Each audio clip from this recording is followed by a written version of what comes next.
All right, good morning. We're going to get started this morning with an invocation led by Pastor Chris Helms of New Hope Connection Church, and that will be followed by the Pledge of Allegiance led by Brooke McDonald from Girl Scouts Troop 798. Please stand.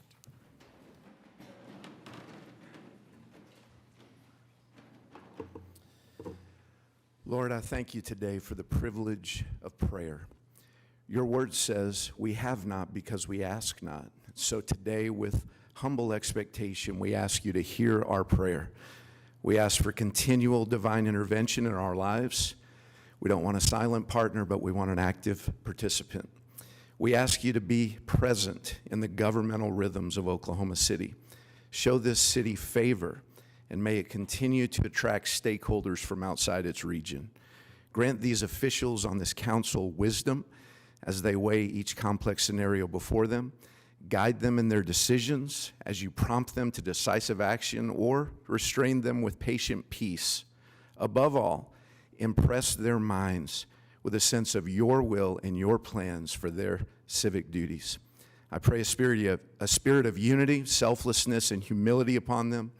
Anoint these officials to see with spiritual eyes and hear with godly ears. Give them the gifts of pragmatism and discernment as they build bridges rather than city walls. Grant them the serenity to accept the things they can't change, the courage to change the things they can, and the wisdom to know the difference. May their gentleness be known to all. May they pray about everything and be anxious for nothing. And may the peace of God, which transcends all understanding, guard their minds and hearts in Christ Jesus. We ask this all in the name that's above all names, Jesus. Amen.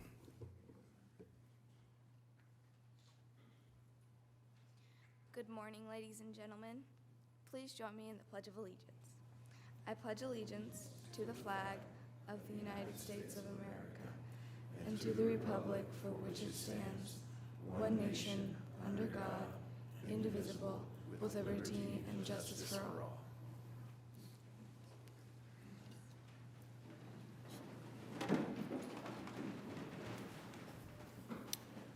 Thank you, Pastor Helms, and thank you, Brooke. All right, I call this meeting of the City Council to order, and we have some items at item 3, Office of the Mayor, and I'll make my way to the front for those presentations.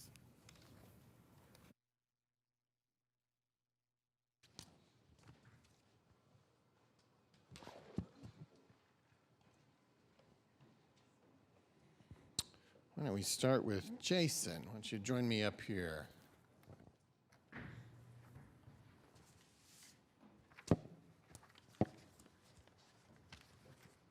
Jason Smith, you are our Teacher of the Month. You work at Crooked Oak High School, and we would like to learn a little bit more about you. And so I would ask the clerk to read this resolution. Whereas Jason Smith has been named Teacher of the Month for January 2023 by Crooked Oak Public Schools and Rotary Club of Oklahoma City. And whereas Jason has taught at Crooked Oak High School for the past 7 years, where he has developed a classroom in which students are excited about learning and truly feel they are valued and cared for. And whereas Jason received his Bachelor of Social Studies education from the University of Central Oklahoma. And whereas Jason has taught world history, U.S. history, government, critical thinking, political science, has coached soccer, and continues to be his students' biggest supporter and #1 champion. He was the Crooked Oak High School Teacher of the Year for 2015 and 2016. And whereas Jason shares his love of history and learning in such a way that most COHS students will tell you that his class is their favorite. Not only do they learn the material, but Mr. Smith holds the students accountable and to a standard that shows that he believes the best in them and believes that they can do whatever they set their mind to accomplish. And whereas Jason, in his free time, enjoys reading history books, he maintains strong positive relationships with the students after they graduate. He cares deeply about all students and wants to not only see them grow in academics, but also as contributing members of society. Now, therefore, be it resolved by the Mayor and Council of the City of Oklahoma City that that they do hereby recognize and commend Jason Smith on his selection as January 2023 Teacher of the Month by Crooked Oak Public Schools and Rotary Club of Oklahoma City. Thank you. Well, a few comments. First of all, I don't think people always recognize how close Crooked Oak is to us right now. It is just right down the street. Sorry. And so it's really important to us that that those kids that are in the almost literally in the shadow of our skyline get the kind of education that you're providing. Also, I would point out, I don't think I've ever seen a Teacher of the Year 2 years in a row. That's almost greedy, Jason, really. But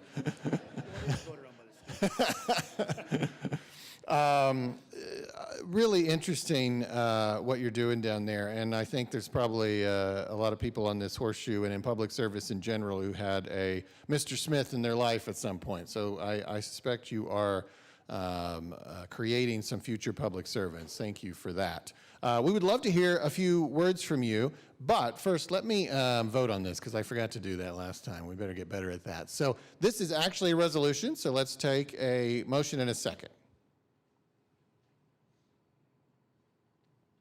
Got a motion and a second. Cast your votes. I wish to vote aye. Passes unanimously, much like your elections for Teacher of the Year, apparently. So we'd love to hear a few words from you, Jason, and it sounds like you'd have maybe a few things to say to us. So we've only got like a minute, though, so try to. Well, thank you, Mr. Mayor, and thank you, City Council. I mean, I just love working at Crooked Oak. Been there for about 10 years. If you've not had a chance to go down and see what we're doing down there, it's like I said, it's not too far here from downtown. We just won the state championship in soccer, our first state championship ever, and we've been around since 1893. Got a lot of great things going on down there, and just want to invite anybody that wants to come down and see what we're doing down there at Crooked Oak, City Council as well. I think you like what you see up there. Thank you. Thank you. Let's hear it for Jason.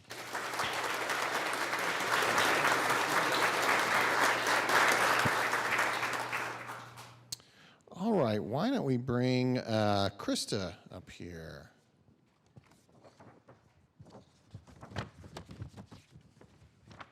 All right, well, Krista Snyder, we would like to learn a little bit more about you, and so I would ask the clerk to read this resolution. Whereas Krista Snyder has been a city employee for 6 years and is a forensic scientist in the DNA laboratory of the Oklahoma City Police Department. And whereas Krista Snyder conducts forensic DNA testing on criminal cases, from burglaries to complex homicide cases, testifies in court as an expert witness to scientific principles, participates in rapid DNA screening of sexual assault cases, assists in the implementation of new scientific technologies, and teaches non-scientific personnel about DNA technology. And whereas Krista Snyder functions in an overstressed and fast-moving laboratory, taking on new and complex challenges even under pressure. And whereas Krista Snyder works on a high volume of cases that affect people in tragic ways, and her dedication to each case ensures those investigations have the highest level of scientific support. And whereas Krista Snyder is one of the only employees in the laboratory with expertise in criminal paternity cases, playing a vital role in resolving cases and assisting high-profile cases when they need DNA identification. And whereas Krista Snyder helped a laboratory become the first in Oklahoma to test every sexual assault case and has carried a high caseload responsibility well beyond her specified duty. And whereas Krista Snyder possesses a sincere positivity that radiates into the workplace, which helps support her peers and community. And whereas this council desires to recognize Krista Snyder for her dedication, professionalism, and commitment to the residents of the city of Oklahoma City. Now therefore be it resolved by the mayor and council of the city of Oklahoma City that they do hereby thank and commend Krista Snyder, January 2023 South Oklahoma City Kiwanis Club Employee of the Month. Well, Krista, you're doing some really important work. Thank you for that.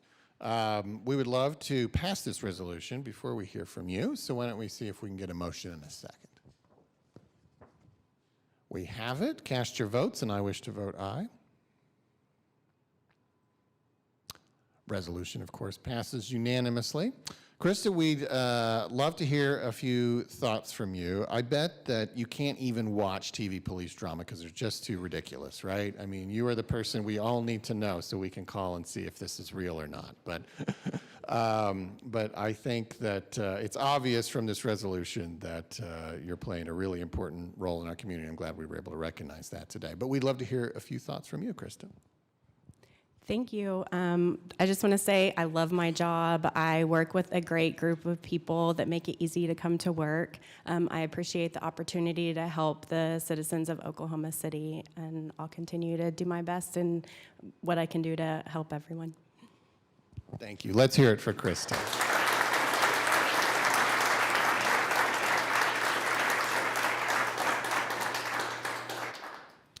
Why don't we stay with the police department and bring Officer Sheehan up here?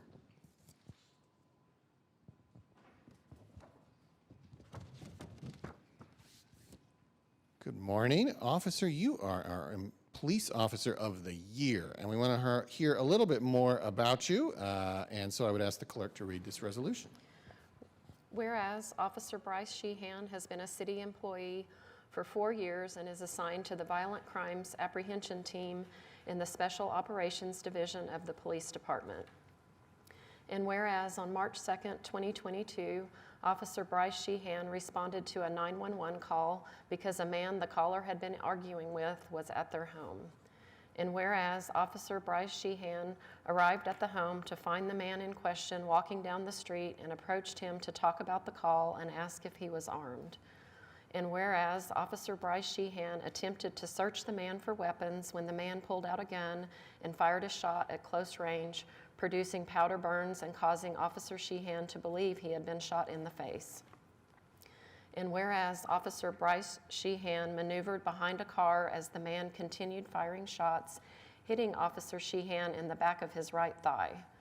And whereas Officer Bryce Sheehan returned fire, hitting the man, who then fled towards Officer Sheehan's patrol car, entered it, and attempted to put the car in drive. And whereas Officer Bryce Sheehan shot at the man in his patrol car, forcing the man to flee on foot. And whereas Officer Bryce Sheehan applied a tourniquet to his leg while giving directions over his radio, providing information as to where the man had fled to fellow officers who ultimately found the man hiding in a trash bin nearby. And whereas Officer Bryce Sheehan's response is a testament to his training and commitment to survival under extraordinary circumstances, he exhibited incredible bravery by meeting this threat head-on and continuing to pursue a person who had fired shots at him while also suffering from a gunshot wound. And whereas this council desires to recognize Officer Bryce Sheehan for his dedication, bravery, and commitment to the residents of the city of Oklahoma City. Now therefore be it resolved by the mayor and council of the city of Oklahoma City that they do hereby thank and commend Officer Bryce Sheehan, 2022 South Oklahoma City Kiwanis Club Police Officer of the Year. Well, you know, this body cam footage was released publicly, and most of us have seen it, and this was just an unbelievable episode and incredible courage literally under fire, and we're so grateful for your service, officer, and thank you, and I'm glad we had this opportunity to recognize you today. We do want to do it officially, so let me see if we can get a motion and a second for this resolution. We have that. Please cast your votes. I wish to vote aye. Of course, passes unanimously. I recognize that every day you and your fellow officers serve our community. It's not always like this, but it often is, and there's many different types of challenges that you face, and we're so grateful for the work that you do, and we would love to hear a few words. You said you were a man of few words, but we'd love to hear a few of them, and we also, I know we have some of your family members here as well. Maybe we can recognize them, but I'll turn that over to you, officer. Just want to say thank you to training staff and everyone on the department showed up, helped me that day, and lucky to still be here. Yeah, indeed. Thank you, Officer Sheehan. Let's show our appreciation.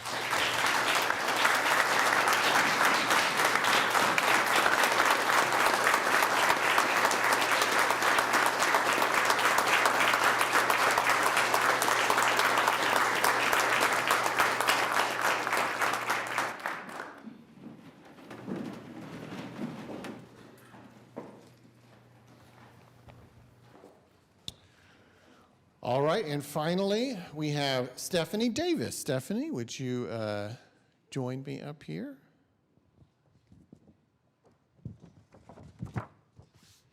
Again, we're recognizing Employee of the Year in this case, of course, 2022, and we'd like to learn a little bit more about you, Stephanie, and so I would ask the clerk to read this resolution. Whereas Stephanie Davis has been a city employee for 2 years and is a mobility coordinator in the Mobility Management Division of Embark. And whereas Stephanie Davis coordinates the Climb Ride program funded through a $1 million grant from the Arnall Family Foundation that serves families in the child welfare system, providing the family with comprehensive transportation services and support to complete their court-ordered responsibilities and reunite with their children. And whereas Stephanie Davis's work has been instrumental in the success of the Climb Ride program, prior to which families in Oklahoma County spent 18 to 24 months working within the child welfare system to reunify their family with an approximate success rate of 36%. And whereas Stephanie Davis's leadership has resulted in Climb Ride reunifying 63% of referred families in an average of 16 and a half months.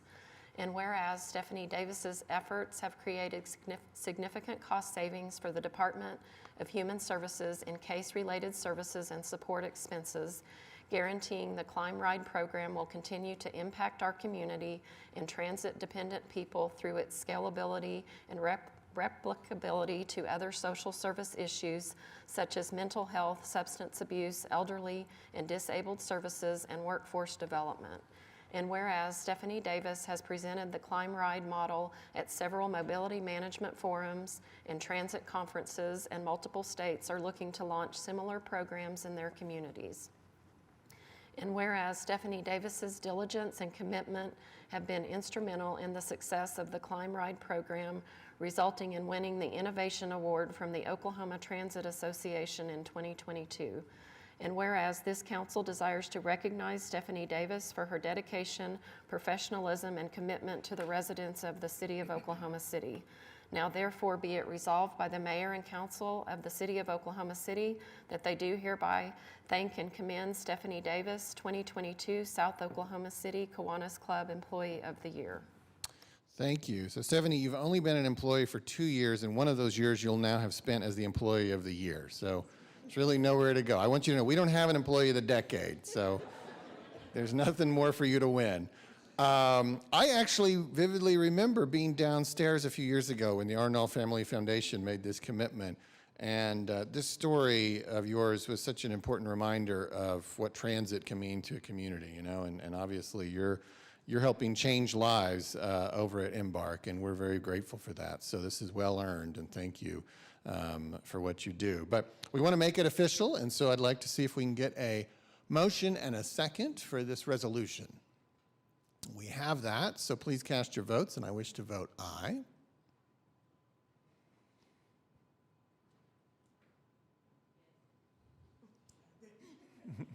Passes unanimously. Well, again, thank you so much for your service, and we would love to hear a few words from you, Stephanie. I just want to take this opportunity to say, first of all, I don't deserve to stand up here with the officers and teachers, so that's a pretty humbling experience. So I want to say thank you to my leadership for believing in me and taking a chance on me and always supporting everything that I did. We couldn't do the Climb Ride program if it weren't for that. So, and thanks to my mom and dad for being an example of what a family should be. So. Awesome. Well, thank you. Let's hear it for Stephanie.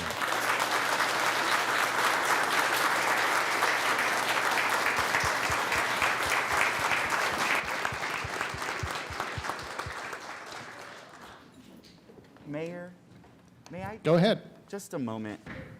Excuse me, Holt. I didn't think I'd get a chance to do this. Your title, would you mind? I forget. What's your rank? Your rank? Officer. Officers, want to make sure. Y'all, this is Officer Holt, and this is the officer I got to do my very first, my very first ride-along. And I'm so sorry. I just think this is important. I do. I've thanked you privately. I have to thank you now publicly. And I didn't think you'd ever be in this space for me to do so. every time you all have seen me write something about police reform, and I talk about that work being the result of police ride-alongs I did at my request, you were the first. And y'all, he was someone who, we had a family. They did not know what to do with this teenager who had all kinds of mental health issues in that moment. And I watched with the patience of Job, the way you responded to that kid to talk him down. Parents didn't know where to take him, and you just figured out how to walk them through what had to have been one of the scariest moments of their life. And there I am as a council person in this like cramped living room watching this happen. So I just want to say thank you. It's not often, kind of to Stephanie's point, it's not often that we get to commend someone for doing something that doesn't seem extraordinary, right? It usually has to be something really, But what you did that day deserves public commending, because I think you kept that kid alive. So thank you. Thank you all.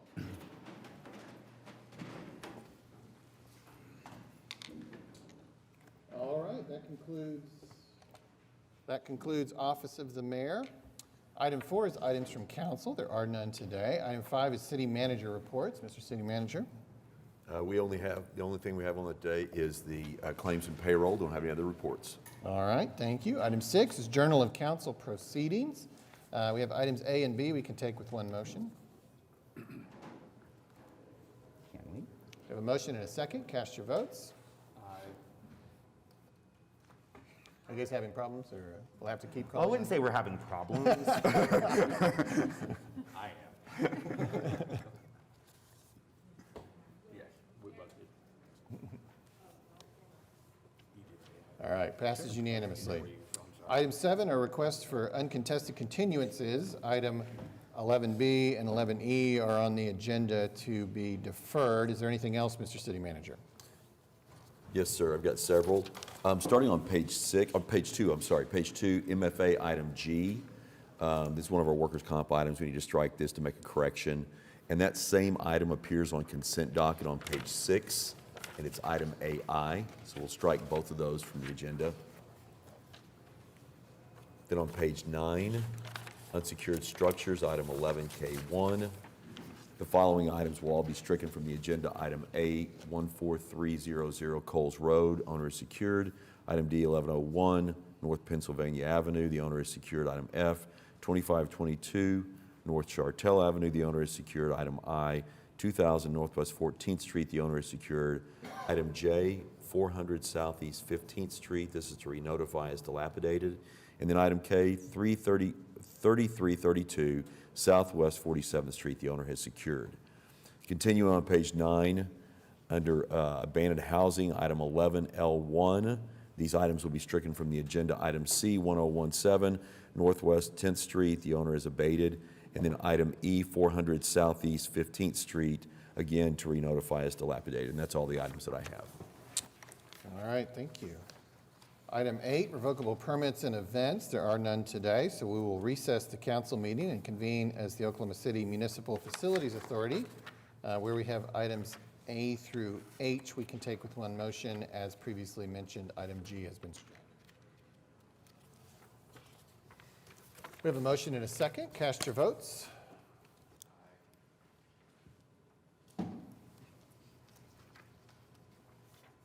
Passes unanimously. If you don't mind, gentlemen, refresh your screen. That's what happened That's for what I me. just did. Okay. Thank you. Okay, we'll adjourn OCMFA and convene as the Oklahoma City Public Property Authority, where we have items A through C we could take with one motion.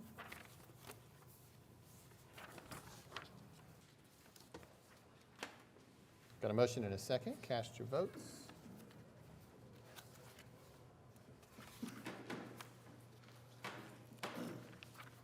Passes unanimously. We'll adjourn OCPPA and reconvene as the council. We are on page 3 of your printed agenda. Item 9, the consent docket.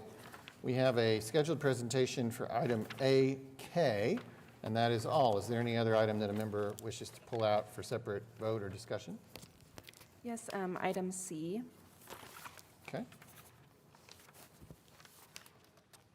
And item K and item N. Okay.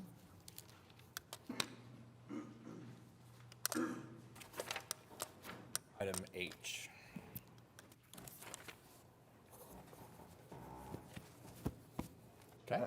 And then Mayor, Q and R and S are together in some way, so that would be very helpful. And then, and he's already here, I saw him anticipating this, but 8L. And that's all. Thank you. AL, you said? Please, thank you. Okay. All right, well, we'll take them in order, which means we'll start with item C, Councilwoman Hammond.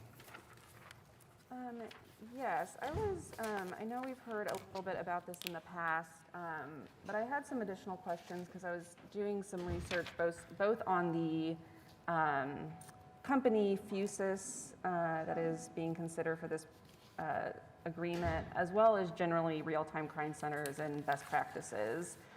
So I'll just start first with the best practices. I was reading a report by the Bureau of Justice about implementing real-time crime centers, and I'll just read a piece of this that relates to building trust with the local community, is literally like the title of this section of the paper. And it says, the first and perhaps most fundamental pillar of the President's Task Force on 21st Century Policing is the principle of building legitimacy and trust between law enforcement and citizens. Establishing an RTCC, which could include setting up a city or county-wide video camera infrastructure, capturing license plates on public roadways, and or electronically monitoring pretrial and potentially innocent people represents some level of law enforcement intrusion into the private lives of law-abiding citizens. Using RTCC resources to manage large-scale security events can also present similar challenges and sometimes can result in overly aggressive policing. As a result, proactively engaging the community, including the most challenged neighborhoods, other components of the criminal justice system, public and private businesses, local politicians and leaders, religious organizations, school systems, advocacy groups, and others prior to launching an RTCC would be advisable. So I think my first question is, to what extent have we done that beyond presentations in council? I know we have all these recommendations that we're working on from our 21CP report, and it continues, I guess, to frustrate me that we have these things in this report that we feel like we have to be really deliberate and slow and take our time about, and that is kind of how I've interpreted it. But then something like this, we're just seemingly sort of moving forward with. It's not actually a recommendation in that document. And what I'm seeing here is, at least in the presentations that we've received, I have not heard about the engagement with the community to do that public education about what a real-time crime center is, how it will impact people's lives on a day-to-day basis, especially as it relates to surveillance and capturing images and video of just the community as it goes about day to day.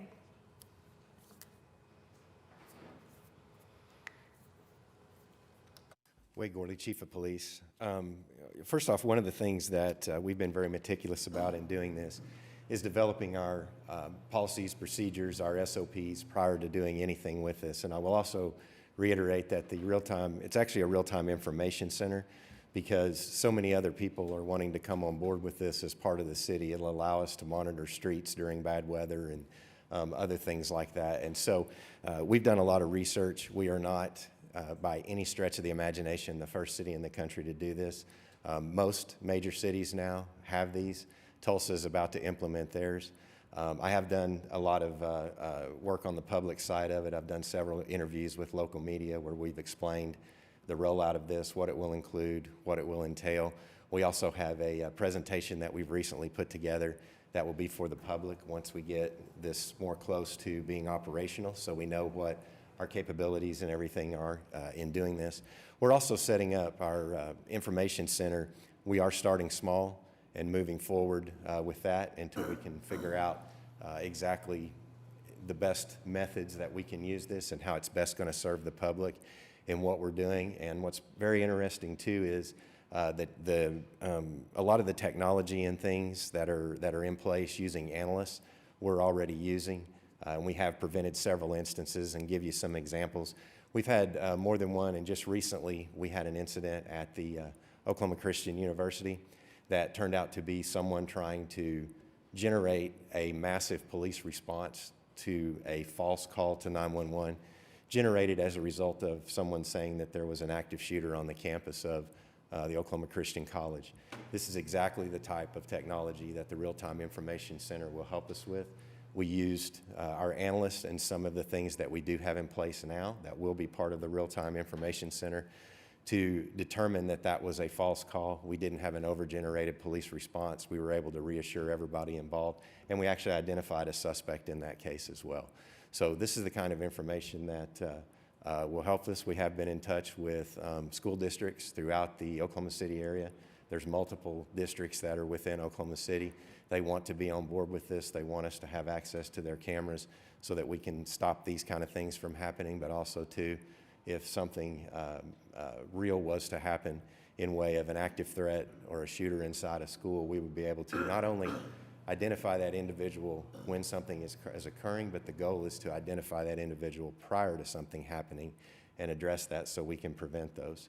And so that's kind of an overview of some of the things that we're doing, to make sure we get the word out, communicate with the public, and it's an ongoing process as we move forward. And once we get closer to implementation, we'll put another sort of full court press on with that. I've also talked to local media who will come out and tour the facility and see what we're doing, and we'll be very transparent like we always are. I guess my question, you continue to say Real-Time Information Center. However, on this professional services agreement, it says Real-Time Crime Center. So I'm just concerned as far as the language we're using based on compared to the language that is printed. And that makes a difference in how we're talking about if it's an information center compared to a crime center. And again, I didn't hear how we're connecting to the community in general about how this is going to impact those areas that feel already they are over-policed and over-observed. And I can attest to something that I saw on yesterday, to be very, very exact, of counting at least 20 or more police cars on Northeast 23rd Street in barely a half a mile radius. And understanding that there were also drones that were used. I understand you're saying there are other mechanisms that can be in place and used. So very curious as far as if we're talking about an information center or if we're actually talking about a crime center that is printed as far as this agreement and this agenda is concerned. The functions are the same. Crime Center is kind of the national standard. It's something that's been used all across the country, and that's what most agencies call it. We recently, though, as we were developing ours and putting it together, realized there's going to be a large component that's not police-related. That is going to be other city departments that will have access to this, transit, public works, things like that, that require a broader view of the city during, weather events, could be traffic-related events and other things like that. We also will have access to Department of Transportation cameras around the city and our major highways and interstates so that we can monitor traffic and other things. So we just felt like a change in terminology is more applicable to what we're doing.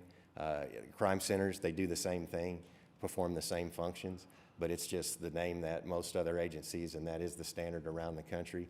We just felt like what we're doing and how we're using it as a city and deploying it citywide will help us better utilize the technology because it will be providing information to several other city departments.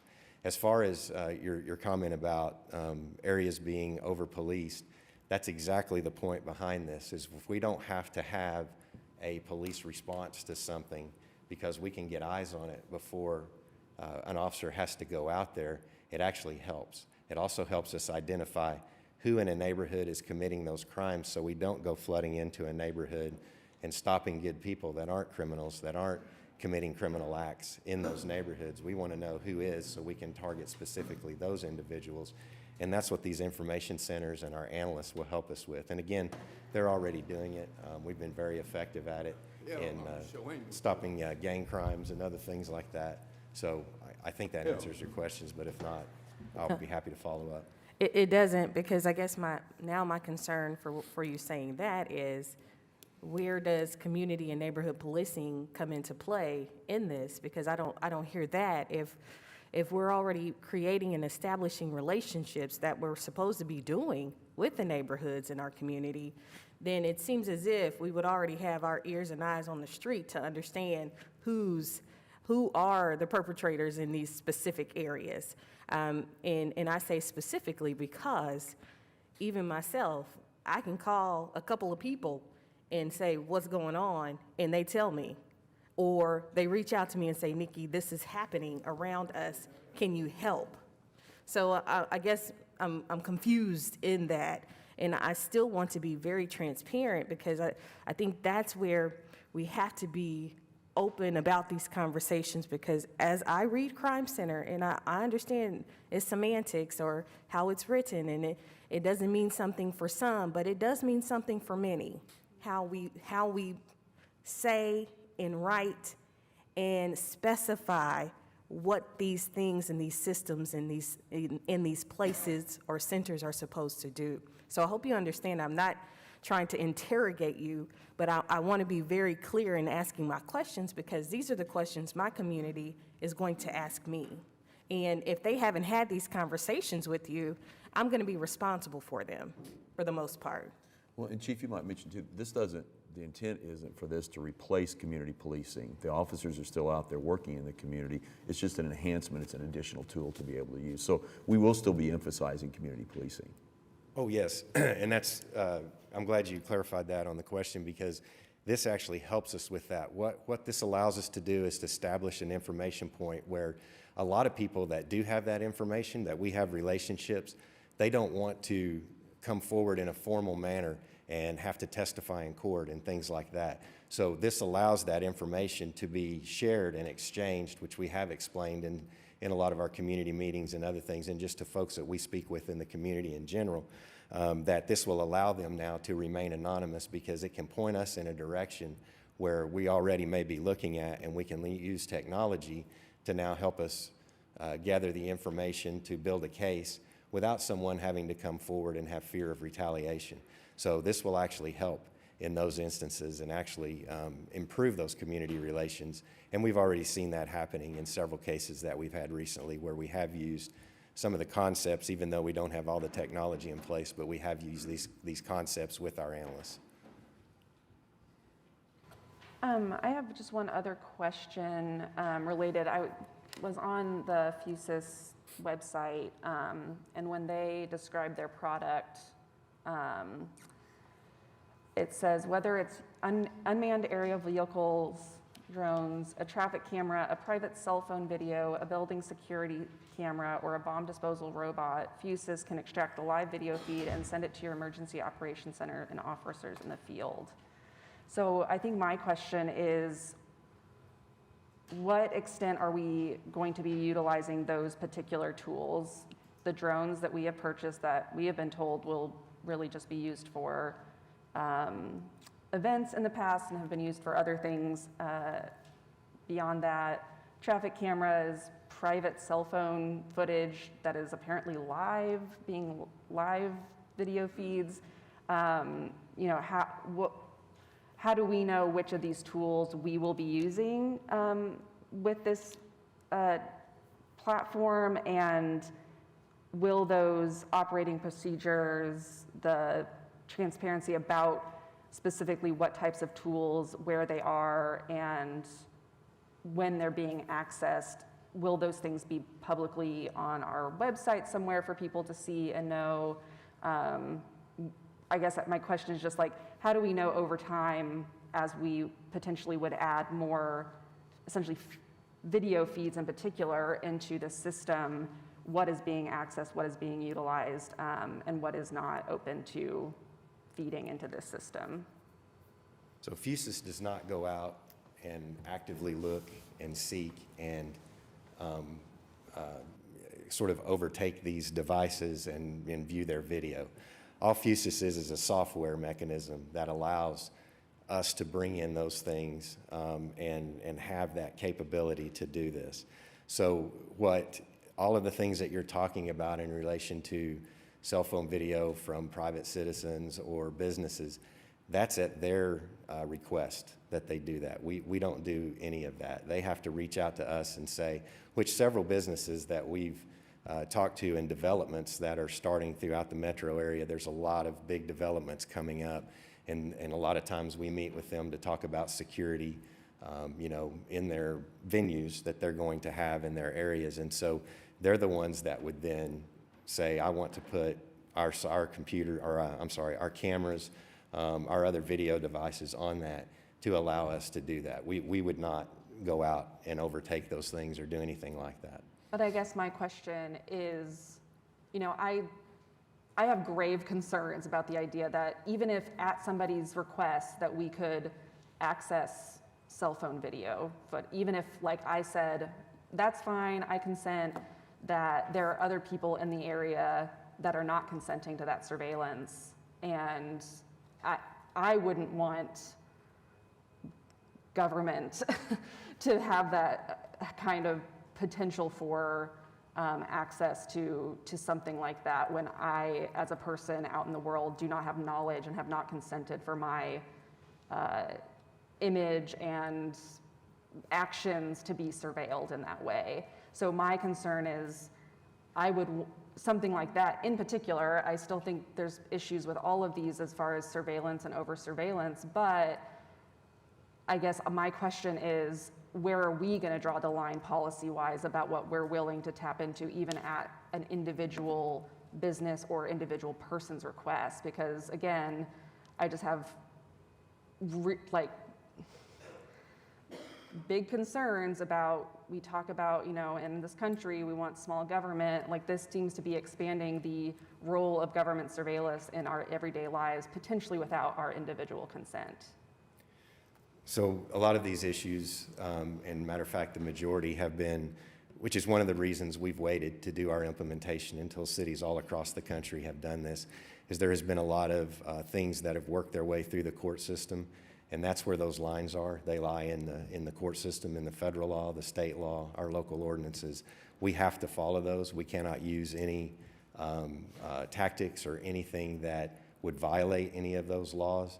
If we tried to do that, we would have a judge that would hold us accountable in a court of law if we tried to use any of that. And so that's where those lines are. And we've also looked at most of the procedures that we've put in place in preparing for this are way more strict than what you see around the country, because we have learned from these other agencies and seen where things have gone awry. And so that's the good part about for us, is we know where those lines are now because they've been established by the court system, working their way through for several years, and we now know what we can and cannot do. I guess I would just want us to be maybe even more, take a step beyond just what courts and the law are telling us and make just local decisions to protect our residents' privacy. But I guess, yeah, my last question that I still didn't hear answered is, will those operating procedures, those policies, be available somewhere public on like our city website so that people are able to access and I think hold us accountable to those practices in the future?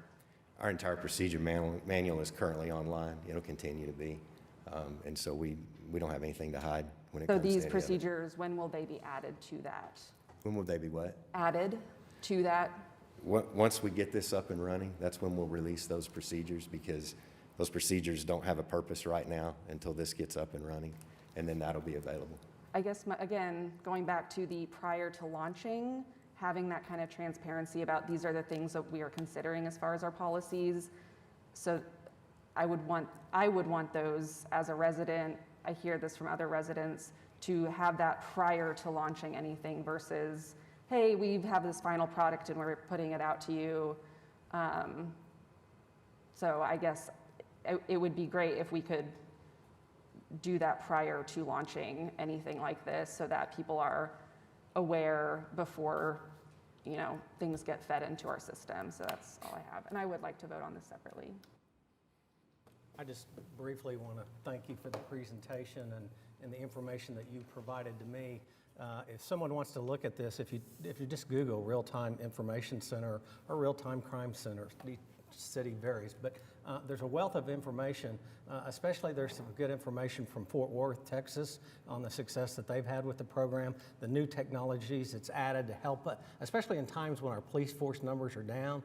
This is another tool that will help us make this a safer city, and so I congratulate you on starting this, and I look forward to touring it soon. Thank you. Thank you. Chief, Chief, thank you for the presentation, and I share Mark's comments.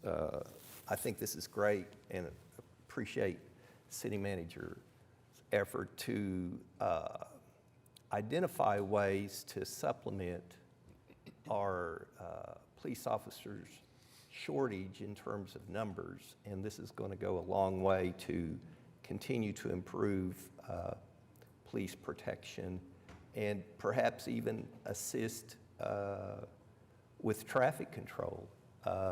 Again, I've mentioned it before, but unfortunately we're seeing an increase in the number of drivers who disregard some of the basic traffic laws, including running red lights. And I know part of the problem is we're just short in terms of the number of officers we have out on the streets. So this is going to be very good news.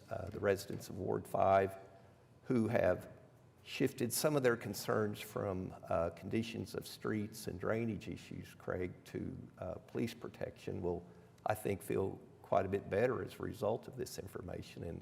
And I too, and I know the citizens will like to hear more about this. So thank you, and I hope the police department continues to place an emphasis on technology to supplement personnel numbers and just provide a safer city for us. So thank you. Thank you. Would it be possible, I have a couple comments. Would it be possible to, I don't know if it's within the context of the law enforcement task force page, but this strikes me as something that we're wanting to do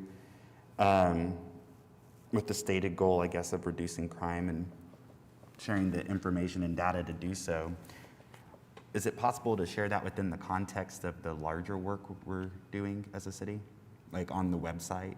You mean like with, sorry, you mean like where we have it, where we're posting things for the law enforcement task force? I mean, we can put information out there with it. I just don't want to confuse what we're doing in the... But yes, I think that transparency aspect of what this does and what we're trying to accomplish with it would go a long way. I think my concerns are, and you remember, Chief, we had so many community engagement meetings during those 2 years of 21CP's work, and I just would have liked more of that outreach ahead of this. That's really my concern here. My other concern is when I look at the RAND Corporation, which I think we probably are very well RAND, right? This is not an uncredible source. Correct me if I'm wrong. Well, RAND does a lot of, for decades, work with the military and law enforcement, technology. They did research on these real-time crime centers and estimated crime reductions. They found them to be successful in their principal objective of reducing crime. Estimated crime reductions varied between 3% and 17% for the 10 categories of crime examined, including shootings and sexual assault. So just keep those numbers, 3 and 17% in your mind. Meanwhile, Council, of the 39 recommendations that this city studied with its residents, with the chief, with police, one of those recommendations is for us to study the implementation of a violence interruption program, which Dallas has done, Newark has done. When you pull up a transcript of the PBS documentary, Policing the Police 2020, and you go to the segment where they go to Newark, where they have implemented a violence interruption program, in 2019, they saw a 30-year low in crime. I want to say that one more time. I just cannot drive this home enough. 30-year low in crime, and in the South Ward, where much of crime was concentrated, a 50% reduction in homicides. 30-year low in crime statistic, 50% reduction in homicides in the South Ward. I want those numbers. That's what I've been after for 2.5 years, are these numbers. 50% reduction in homicides, 30-year low in crime. Implementing those 39 recommendations, I feel, is taking longer than it needs to, and we have the opportunity to make our neighborhood safer with these recommendations, and that's just one of the 39 recommendations.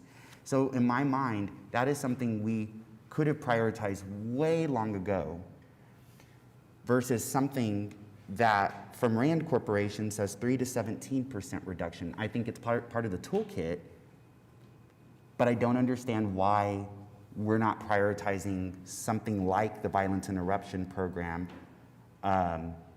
which is actually something that involves not technology, but everyday people, the way we heard Councilwoman Nice speak earlier, building those relationships within their community. And then if you look at that transcript from Policing the Police, by the way, they ask law enforcement, how's the program going? And he says, I was concerned at first, like, are they gonna interfere with law enforcement? And I have to say that now we call them. I call them up, I call residents up and say, listen, man, there's gonna be something here, blah, blah, blah, could you look into this for me? And we're already on it. That's community and law enforcement working hand in glove, hand in glove. So this isn't an anti-police thing, and I get really frustrated when people try and make this into that rhetoric of, if you don't support this, you don't support law enforcement. Things are more complicated than that. Crime is more complicated than that. And I just really want to take the time to say that. So what you're hearing from me right now is not an anti-police remark. It is a crime reduction remark. Statistically, crime reduction remark. I would not be concerned right now if these numbers weren't so different, and if we had not already implemented, for instance, violence interruption street outreach team, in addition to the other 39 recommendations. So that's where I'm at. So I don't understand why this is happening more quickly than something that was studied for 2.5 years. So it's not a question for anybody, that's a comment, and I just stand behind it. A 30-year low in crime and 50% reduction in homicides. I bet Ward 2 neighborhoods would love that. I bet they would. So. Okay. We have a resident who's signed up to speak on this item, Michael Washington.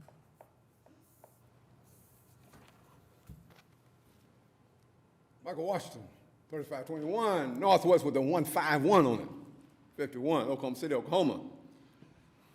We all know that this no good sorry behind for a police chief is only up here for the purpose of harassing, bothering, disrupting the lives of African Americans and the other minorities in Oklahoma City. We know that.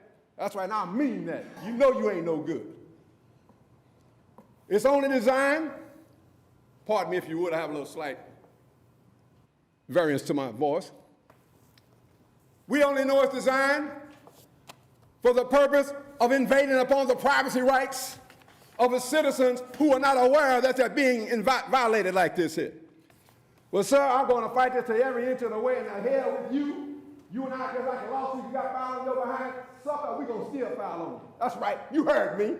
You stole, you had your people steal my damn cell phone right now and won't give it back, sucker. You remember that one? The lawsuit I got filed on y'all no good ass on it right now, remember that? You're no good maggot. Now, excuse me, I didn't mean to call you that part, that maggot part, excuse me. But let me tell you something. That's the whole purpose for this. To disrupt the lives of African Americans. You're killing us, robbing us, stealing from us, and then as you just stated a while ago, oh, we could probably put some on our website. We don't know how much we can put out there. No, no, no. This is program promoted by the Fraternal Order of Police to harass people of color. You got a police chief who's nothing but a puppet for a private entity telling him what to do and basically signing contracts with y'all saying, oh, if one of our officers get bad, you got to give him automatic representation or we'll, how do you say, strike on you.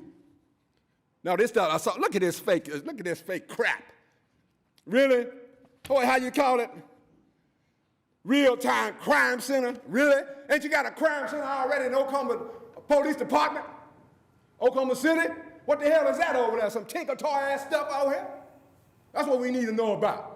I'm not in support of what this dude doing. Right now today, they stole my computer, stealing my information, stealing my cell phone, something. What I mean, let that go. Think I'm lying to you. Ask that maggot, Sergeant Hardiker, whatever his stinking name is. Now he is a maggot. I'm not taking that one back.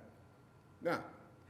30 seconds, please. So I'm saying to y'all, let's disregard this, and I'm gonna tell y'all something else. Michael Washington will respect anyone, but I'm not gonna respect anyone something don't respect me. You hear that, boy? None of y'all. Damn, which one of y'all looking at me? You give me mine, I'm gonna give you yours because it's been designed by law that I give you yours. Other than that, to hell with it. Bottom line. Thank you very much for this opportunity to speak, and sir, no disrespect to you. Thank you. Have a good day. Councilwoman Hammond has requested that this item be moved separately. Is there a motion to move item 9C?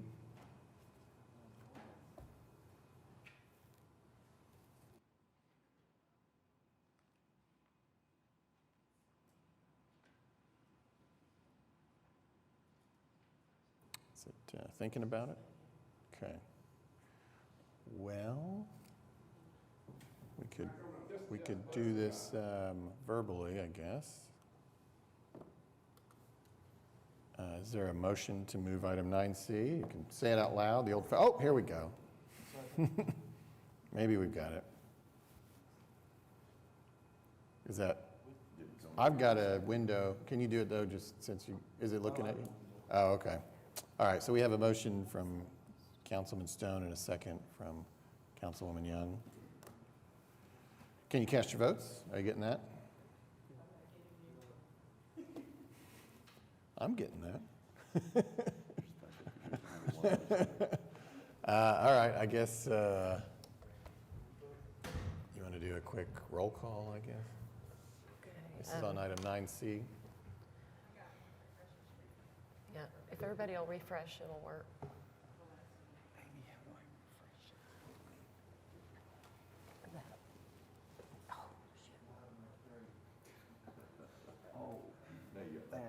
Yeah, thank you.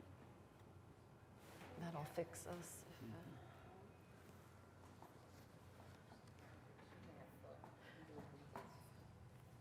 All right, has everybody been able to vote?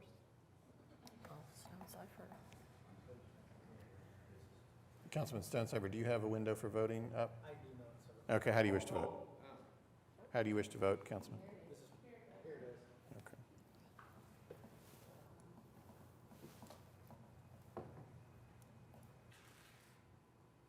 Still didn't have, you can just, okay. All right, passes 7-2. All right, next item.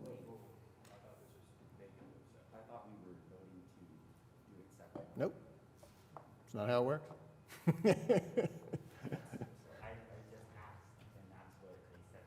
Who said that to you? I did. And so that's what I did, was vote. No, so you wish to vote no? Correct. That's what. How do we? And everyone said refresh my screen, so I did what I thought I was supposed to do. Can we just reopen it? Do we have to go all through the process? Can we just reopen it since we'll just call it a clerical error? Sorry, Brad. No, that's on me. I misled you. But not intentionally. All right, we've reopened the vote. We don't need to Thank you. vote again, though. We don't? Well, It's asking me guess- to. Okay. We can. Why don't you cast your votes, everybody? All right, passes 6-3. Thank you. Okay, next item that somebody wished to speak about separately was 9H. Councilman Carter? Yes, sir. Let's see.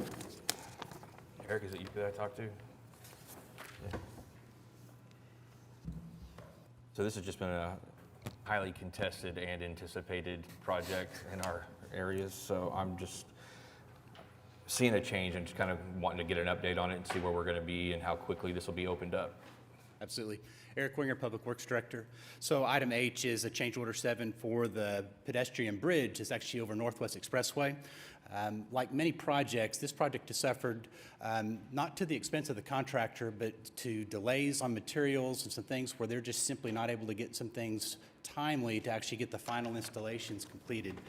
So this change order is adding 45 days due to some of those delays in deliveries. We've also added a small amount of scope of work to the project with some protective screenings and things for the bridge that have not arrived yet.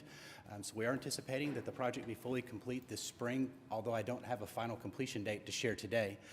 The good news is the roadway is open. The bridge has been placed, so we're in those final moments of getting it completed. And so with the approval of this change order today, it'll simply give the contractor that extra time to finish up those final touches on the bridge. All right. Thank you very much. We look forward to it. All right, item K, Councilwoman Nice. Thank you. I guess my question is, as far as the paving program consultant, just walk me through the process, and the reason I'm asking is because I know of smaller businesses that want to figure out how to get engaged in our process, and I'm not sure if this is the place or this is the way, but hopefully you can help me to steer them in a better or different direction, even though I know some directions we go, but what this is. Thank you. Yeah, you're welcome. I'm happy to update on item K. This is an amendment to an engineering contract that we have with CEC, who's a local engineering firm who's been assisting the city over the past several years with our paving program. We talk about paving program for Oklahoma City, we're talking about the collection of data, collecting roadway data, the condition of roads that we use to help rank our roadway system. They're helping make recommendations to staff from their engineering expertise on better ways to fix roads, potentially new mix designs and things that make the roadways more durable. We're also receiving other recommendations from them real time on current projects. And so they can help us assess time, schedules. They also have the ability to do design for us if we have a project that's in need of design services under this paving consultant contract. So we've been using them for all those things for past several years.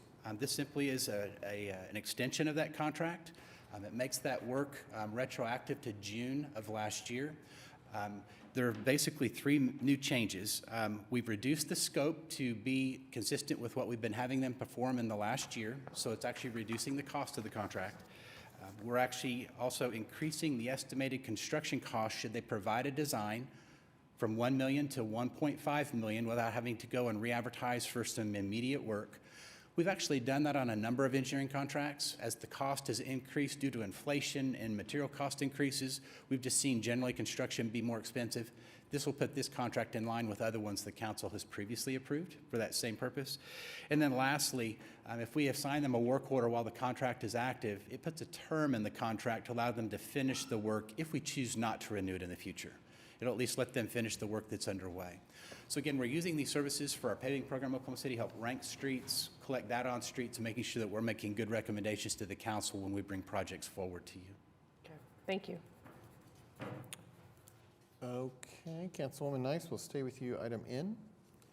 Yes, I was somewhat updated about this, but I know there's more information to it, so I'm just curious as to what we're doing and if we know of the project that will be coming in this area. So this item is item number N, and what it is doing is it is surplusing a portion of city property that was reserved. I believe it goes clear back to the 1900s. This is a property in Bricktown, here 123 East Main Street. There is a private owner that's wishing to develop that property. It appears to be residential, possibly some mixed use with some commercial. It's a multi-story, and it requires a fire escape be added to the building. The building is a larger building on a small site, so there's not a lot of room for this fire escape to be added, and so it abuts this city easement that, again, is an older easement that's 40 feet wide. And we would be willing to surplus 8.5 feet of that to provide for that fire escape to be constructed so the development can go forward. So we're not releasing the entire easement. The easement's a wider easement than we would normally acquire for a typical project. We do want to reserve the easement, though, should we ever have a need to install like a public utility, drainage improvements or something in that area. So your action today would agree with the surplus of the property and the sale of that property to that owner so they can proceed. Perfect, thank you so much. Councilman Cooper, item Q. Hello again, Doctor. No, sorry, that's just a random science reference, I guess. I don't know, science fiction reference. Director Winger, would you tell us a little bit about item Q, please?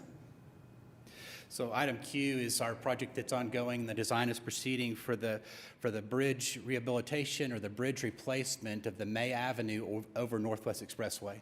It's a project I think that most are familiar with. It's a bridge that is a lower bridge. It's been struck a number of times due to overheight vehicles. We have received also an ACOG grant for this project, and we're moving the project forward. The final design has not yet been completed, so we're still looking at preliminary engineering designs and solutions. It does appear that the project will likely be a bridge replacement, but one that will raise the height of that bridge so it's not able to be struck in the future. But we're still working out a lot of the details for pedestrian enhancements in the area, while also maintaining some of the traffic needs since it's such a busy intersection. Final plans are anticipated to be done later this year. Those would come back to the City Council for review and approval before we would advertise the project for bid. So does that mean we're no longer considering ground level for that passageway there? So there have been some studies done on making that an at-grade intersection, and it does not perform well. It's not very pedestrian friendly. When we looked at those earlier designs, they were very reminiscent of like Northwest 63rd and Northwest Expressway with really wide intersections, just not really friendly for pedestrians, and so we're looking for a better alternative. The bridge option does appear to be the best option. You just traumatized the poor councilwoman next to me with the talk of Northwest 63rd. Expressway is a horrible intersection to try to traverse on foot. Yeah, no, that is a cruel construction. I can't remember, and I'd have to do like a Google Maps to find it, but maybe someone else would know. I know in Austin, in downtown, there's like a bridge where there's like this kind of like concrete spiral like staircase that takes you back down to ground level. It's kind of close to like Barton Springs area. And it made me think about when we're talking about those pedestrian enhancements. And so I'd be very curious what we can do in terms of the pedestrian experience, right? Because that whole shopping center there, the Mayfair shopping center that's finding itself revitalized right now, Empire Pizza's there. I suspect strongly, just from talking to Mayfair Heights residents and Mayfair West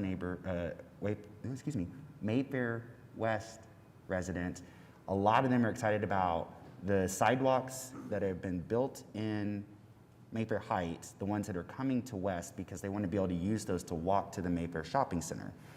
My dream, and we've talked about this before, is that those residents would be able to continue walking north on May to where this new construction would happen and be able to cross Northwest Expressway safely to be able to get to the other side where, you know, things pick up like Best Buy, et cetera, et cetera, et cetera. And most importantly, to connect them to the BRT that will be either up the road on Expressway at Independence or down the road at Penn. But I just think it's very important that the pedestrian experience is something we think about there at that bridge. So I'd like to, as preliminary designs start coming, just please keep me updated.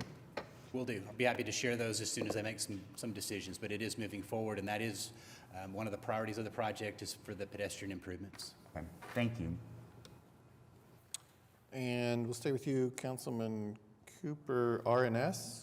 Yes, I was just a little confused by what's happening here at 68th and Western, like why this came to our attention, why it's on the consent docket there. So items R and S are not really unfamiliar to what the Traffic Commission receives regularly as private owners can, develop as they make plans for improvements. And we receive a number of parking changes. In the case of item R, it's adding an ADA space to on-street parking, and item S is adding 60-degree parking on-street. I don't have the specifics about the development itself, but again, we see these routinely, and there's actually several others on the agenda as well. So it might be possible to investigate potentially what the private owner is doing, but again, from a public works perspective and working within the right-of-way and approving the street, we are recommending, since the Traffic Commission recommended, that the council consider these on-street improvements. Thank you.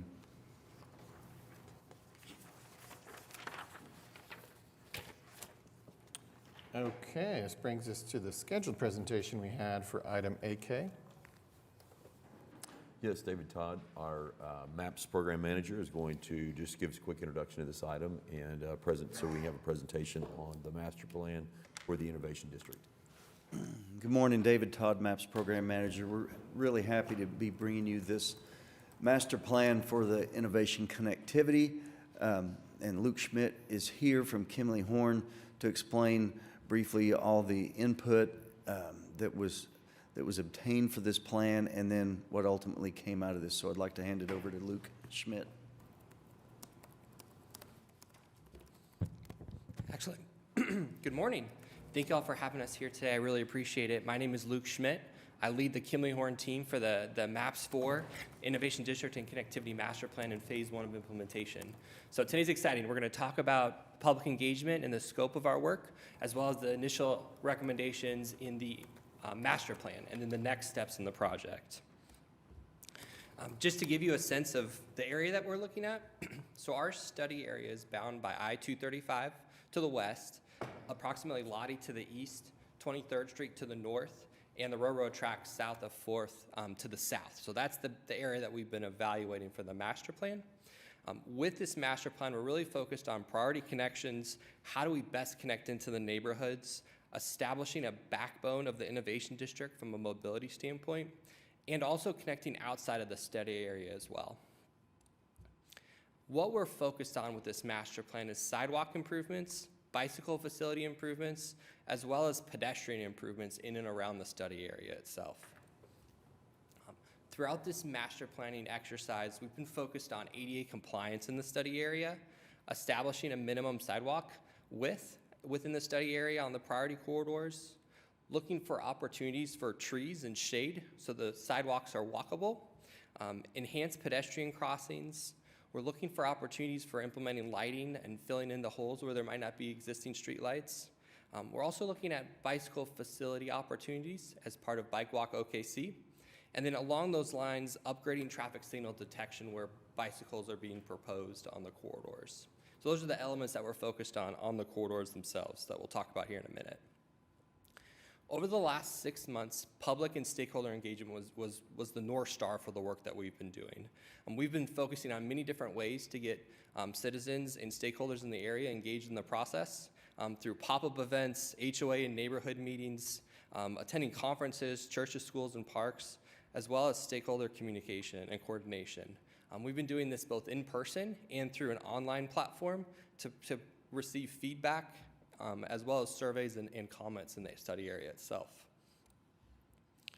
From a stakeholder standpoint, we identified over 30 groups that we connected with either through one-on-ones or stakeholder meetings or status updates to the project to keep the community informed. The focus of the meeting was really project awareness. We looked for opportunities to receive feedback, both geographic and a survey that we developed, and we promoted the project website, which had other opportunities to keep the community engaged. So that was a significant focus as we developed the master plan for this project. Parallel to the stakeholder engagement and public engagement, we developed an inventory of all the existing pedestrian facilities in the area. We looked at where there is and isn't sidewalks, where the sidewalks are compliant. We evaluated the traffic signals in the area. We looked at where existing lighting is along the different priority corridors. And then we also evaluated the intersections and looked at ADA compliance. We overlaid that inventory with the 32 Embark bus stops in the area to to really establish the priority corridors in addition to the public feedback.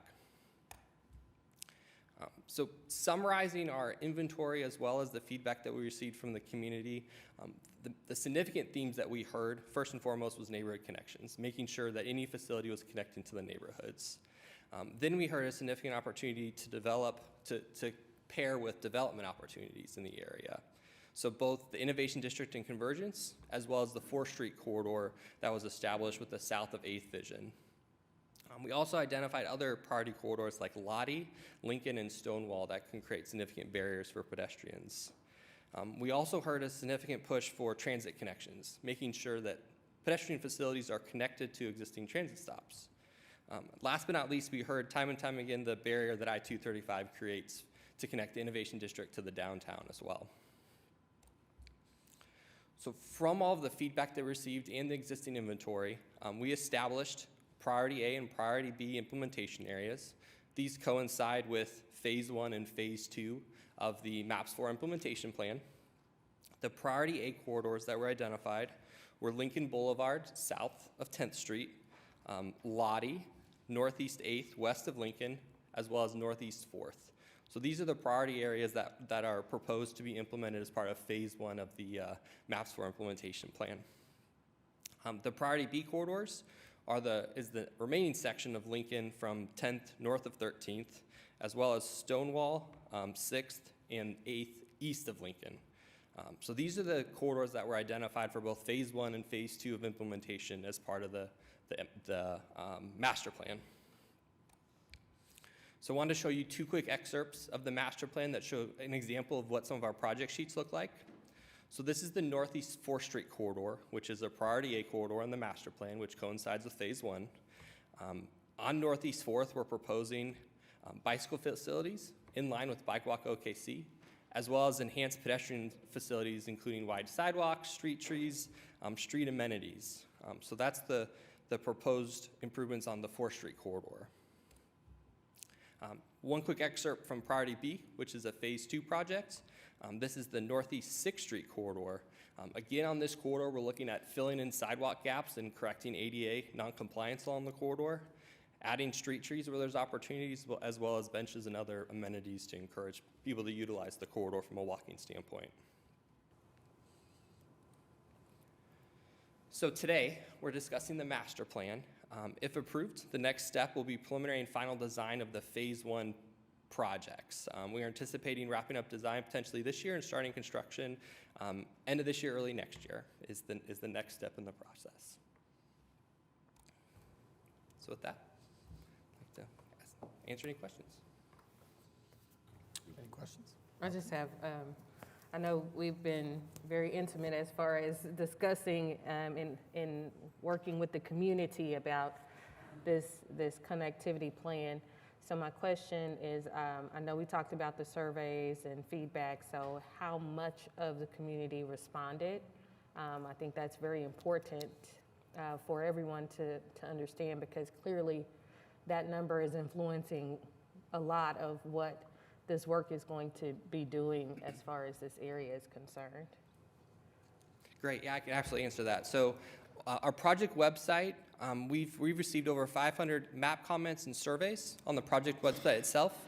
Sandino Thompson has been leading a lot of our boots on the ground engagement with stakeholders as well. He anticipates over 300 people that he's connected with throughout that process as well. So for this study area, we feel like that we've gotten a really great sample of the community to drive the decisions that are being made in the master plan.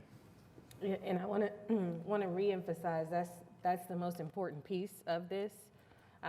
Is to ensure that the community is influencing this plan and not planners influencing the plan. So I appreciate the work you all have done, and I know we still have some work to do, so thank you.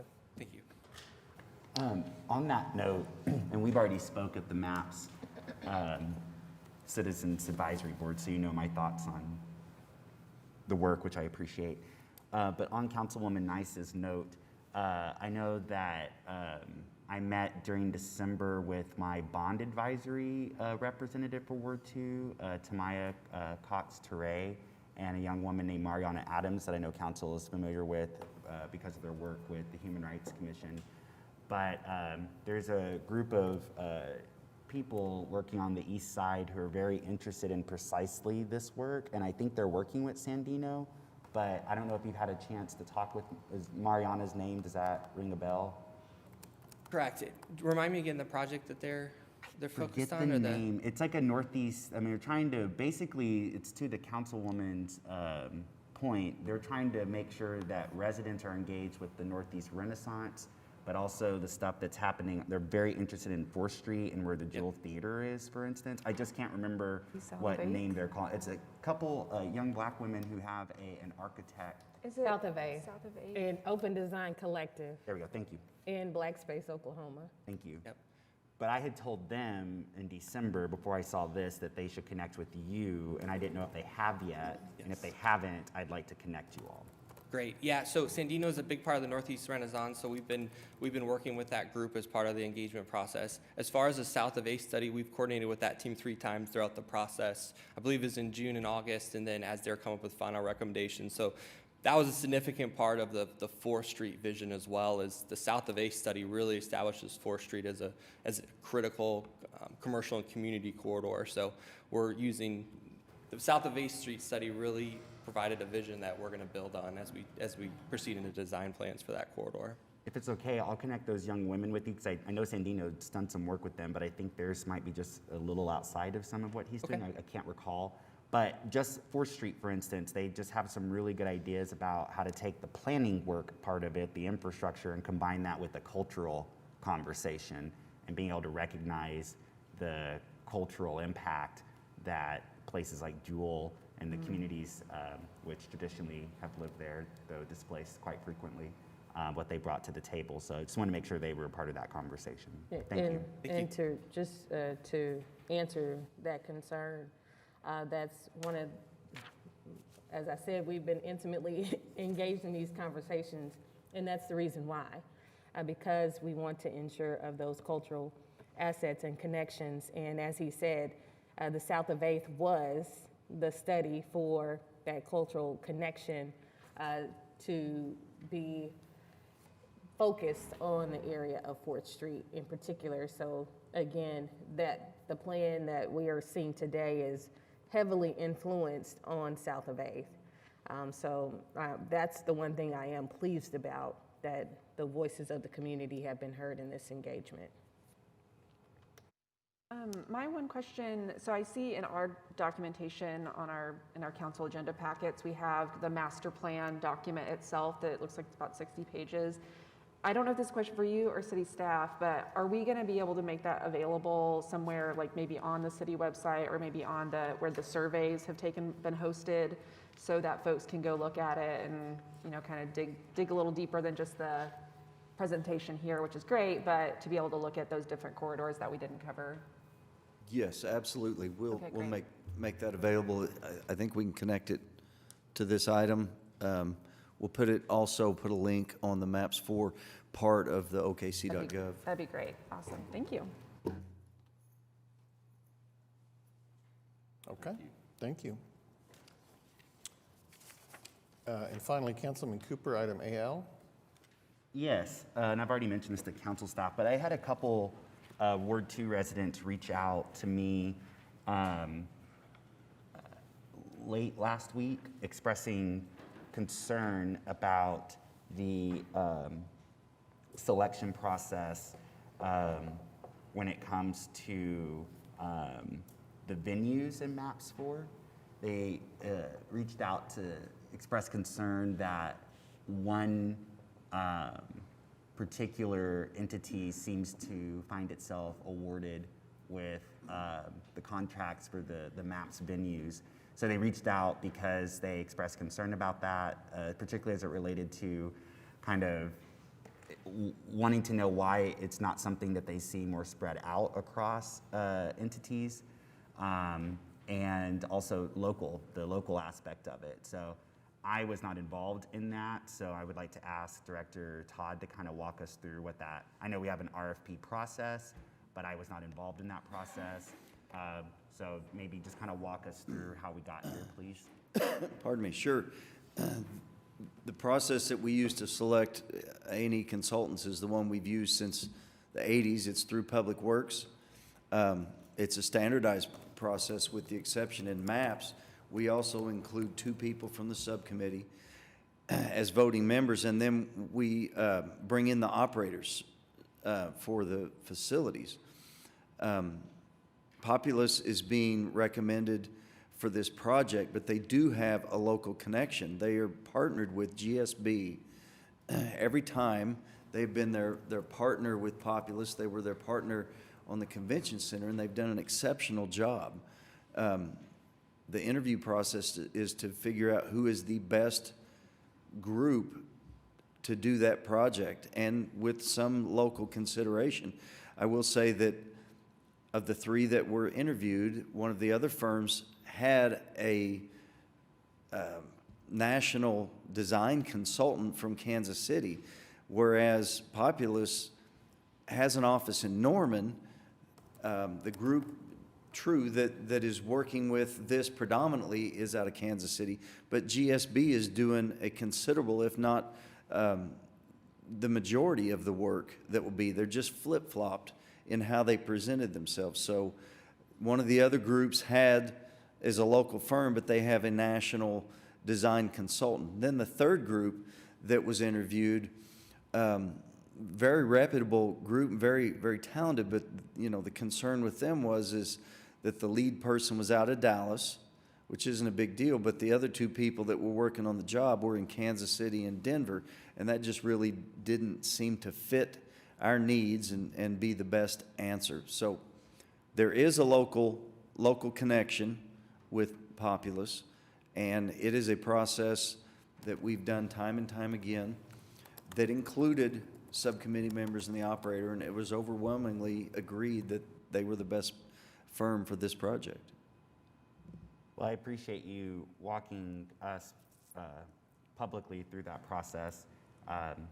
Like I said, people reached out to me, and so I just wanted to have them hear what that process included. I can tell you that on pretty much every project that we've interviewed for, it has been difficult decisions because the firms that get shortlisted are all exceptional firms. There's always just one small thing that seems to sway the group one way or the other, but it's been difficult. Thank you. All right, that concludes the items on the consent docket that anyone had pulled out for separate vote or conversation. So we could take a motion to move the consent docket except for the item previously voted on and the item previously struck. I have a motion and a second. Cast your votes.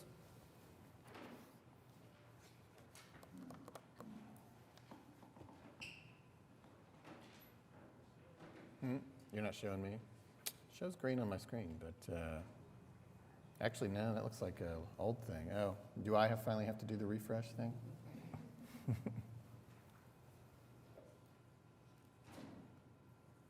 Well, anyways, I wish to vote aye. All right, passes unanimously. Okay, item 10 is the concurrence docket. There are no items there today, so item 11 is our items requiring separate votes. Item 11A is an ordinance on final hearing. It was recommended for approval, rezoning 327 Northwest 121st Street, going from R1 to R2. This was deferred from January 3rd. Councilwoman Nice, no one has signed up to speak. Thank you. I've reached out to the applicant quite a few times, and I have not heard a response, so I am going to ask that I defer it once more for 2 weeks. I'm trying to keep from saying no altogether to this development because I do have some concerns as far as the area around it. So I'll just ask for that deferral for 2 weeks. Okay, so let's bring up a motion to defer item 11A till our next meeting in 2 weeks. We've got a motion and a second. Cast your votes.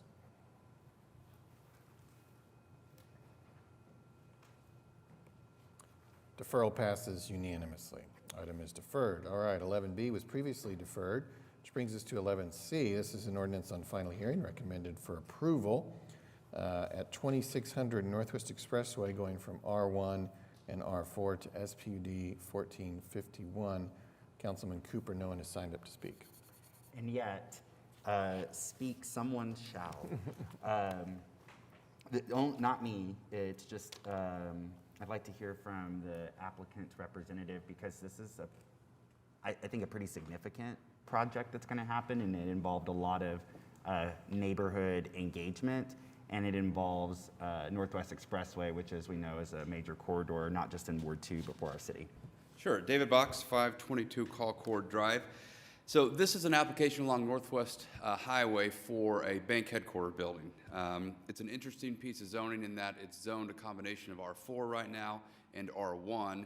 The piece that's zoned R4 actually has a series of office buildings that have been there since the 70s or 80s.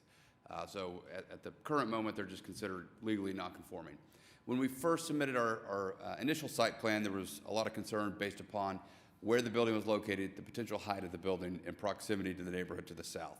We continued the application at Planning Commission to go have a large neighborhood meeting, which was held with the Ward 2 Planning Commission member, Janice Powers, as well as the Ward 2 Traffic Commission member, Rob Littlefield. What came from that meeting were a series of concessions that ultimately led from, I think there was probably 30 people at the meeting, to only one person showing up at Planning Commission. We moved the building away from the neighbors.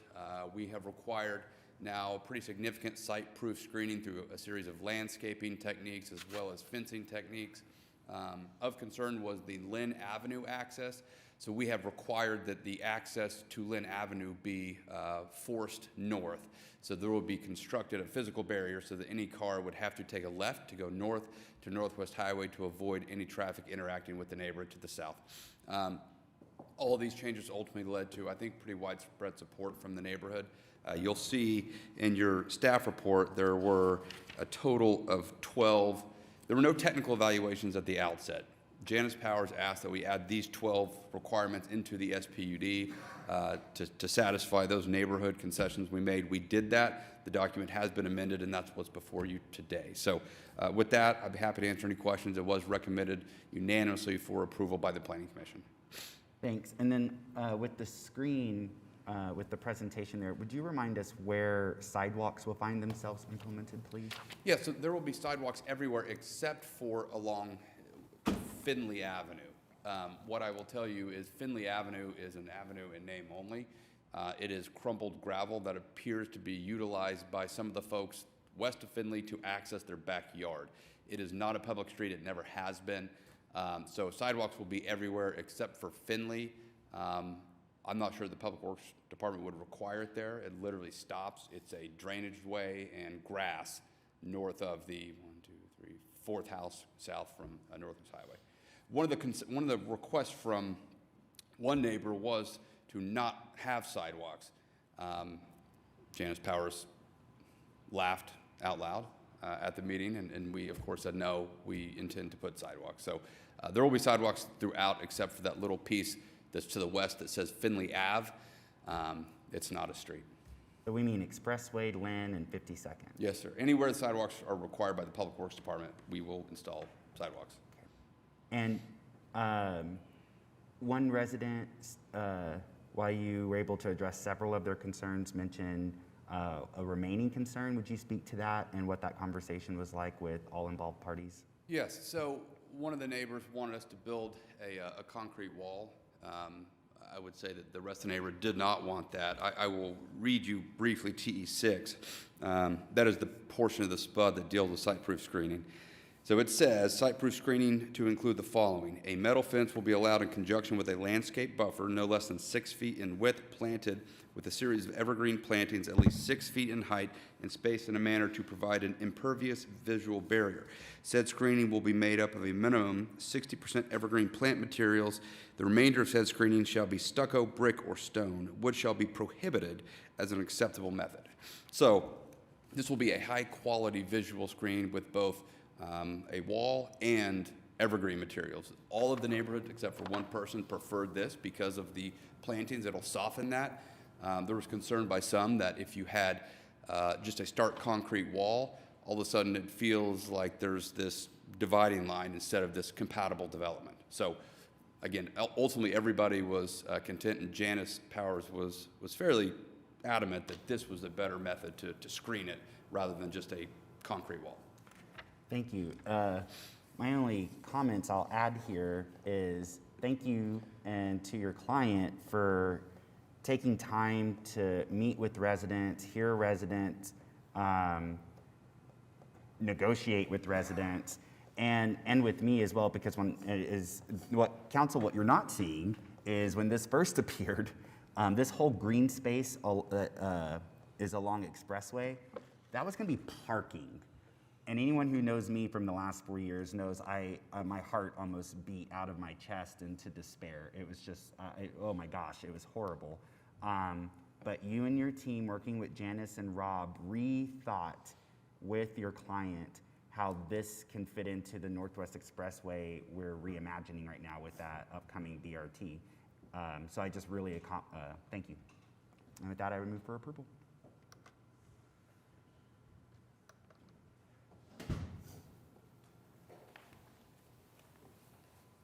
We have a motion and a second. Cast your votes.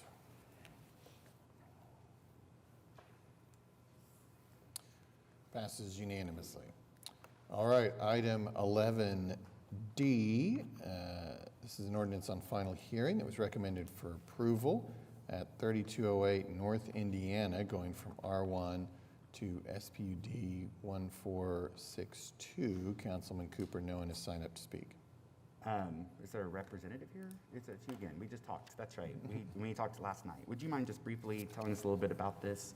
Yes, so this is an application of the style you've seen quite a bit in Ward 2 and Ward 6, where you have these kind of extra long blocks and you have these end caps that provide an opportunity to have additional units. If you look up and down Indiana and Florida, you'll see that at that mid-block that historically perhaps had an alley, you will see structures that have been put there. It is worth noting that in the comprehensive plan, we are in the urban medium density, so adding density in areas like this is well within the comprehensive plan's goal and vision. So staff recommended approval. There were no protesters, and likewise, Planning Commission unanimously recommended approval. I still remain, I agree with all of that, of course. I still remain just a little confused with the term mixed use. I think that was an error by staff. We allow R2 is the base for our SPUD. We don't allow any other types of uses within the master design statement. Is there anything we need to do from a staff perspective because I remember when this first appeared on the consent docket a couple weeks ago, and I was talking with council staff about it. This was confusing to me.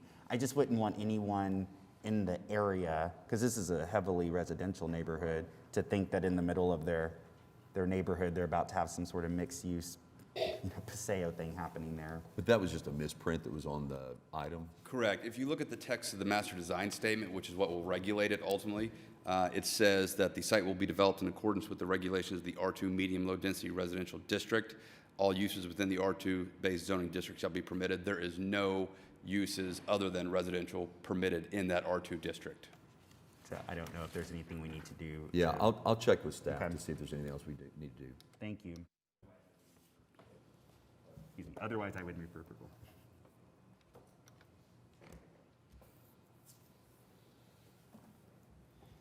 All right, we've got a motion and a second for item D. Cast your votes. Thank you. Passes unanimously.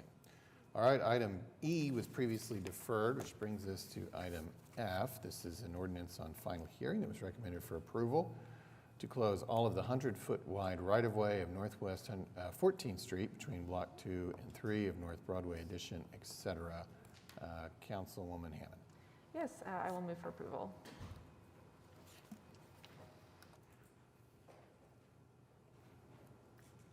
We have a motion and a second. Cast your votes.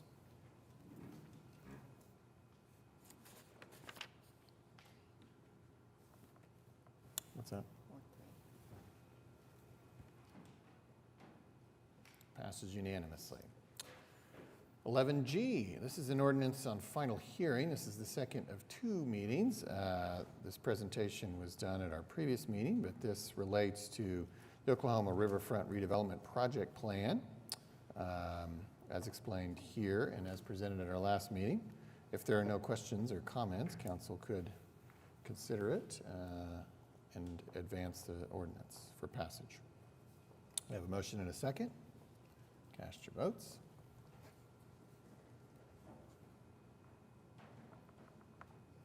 Passes unanimously. Item H is merely a public hearing. This regards an ordinance relating to sewers and sewage disposal utilities and the general schedule of fees. This was explained by Chris Browning at our last meeting. This is the second of 3 meetings on this potential ordinance change. Did anyone sign up to speak under the public hearing? No, there's not. They did not, so we will now close the public hearing and advance to item I. This is an ordinance to be introduced, set for public hearing on January 31st and potential final hearing on February 14th, amending Chapter 2 relating to administration of the Oklahoma City Municipal Code, etc. And we have a presentation. Yeah, Brent Bryan, our finance director, is going to give us an overview on the proposed changes on purchasing and contracting limits. Good morning, Brent Bryant, Finance Director. This item before you today is introduction of an ordinance where we're going to change our purchasing guidelines, and it's a result of a collaboration between Public Works, the Finance Department, and Procurement, and our Legal Department. It's no secret that the cost of goods over the last couple of years have gone up with all this inflation, and we have not changed this since the year 2000. So for the past 22 years, we've been living with the current threshold requirements as it relates to competitive bidding. In November of 2021, the state legislature amended the Competitive Bidding Act of 1974 and increased those thresholds. For services and goods, they increased it from $25,000 to $50,000, and they increased it for construction-related items from $50,000 to $100,000. What we're seeking to do today is introduce this item. We'll go through the normal process of coming back in 2 weeks, and then we'll come back in 2 weeks later to get it approved. But what we're seeking to do is to mirror the construction one with the state law. So as the state law changes, if it changes in the future to over $100,000 for construction-related items, we will just live with that and we'll adjust accordingly here at the city. For services and goods, we believe we need to keep it at $50,000 that's commensurate with the current state law. And then if we want to increase that over time, we'd bring back that to council for your review and recommendation there, your approval at that point in time.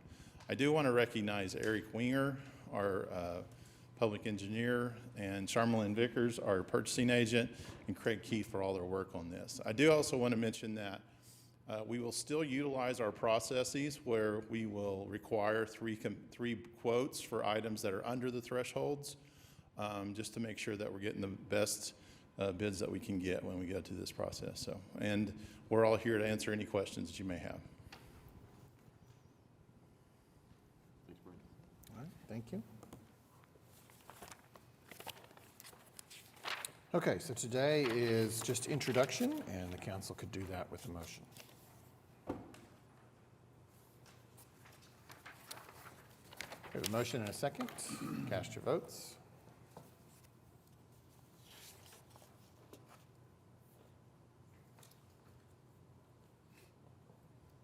Passes unanimously. Item is set for public hearing on January 31st and potential final hearing on February 14th. All right, 11J is the public hearing regarding the dilapidated structures here listed. Amy, has anyone signed up to speak? No, they haven't. They have not, and so we can advance to the resolution found at J2 declaring that the structures are dilapidated.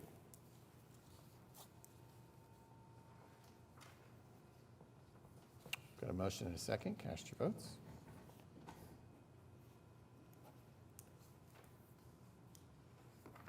Passes unanimously.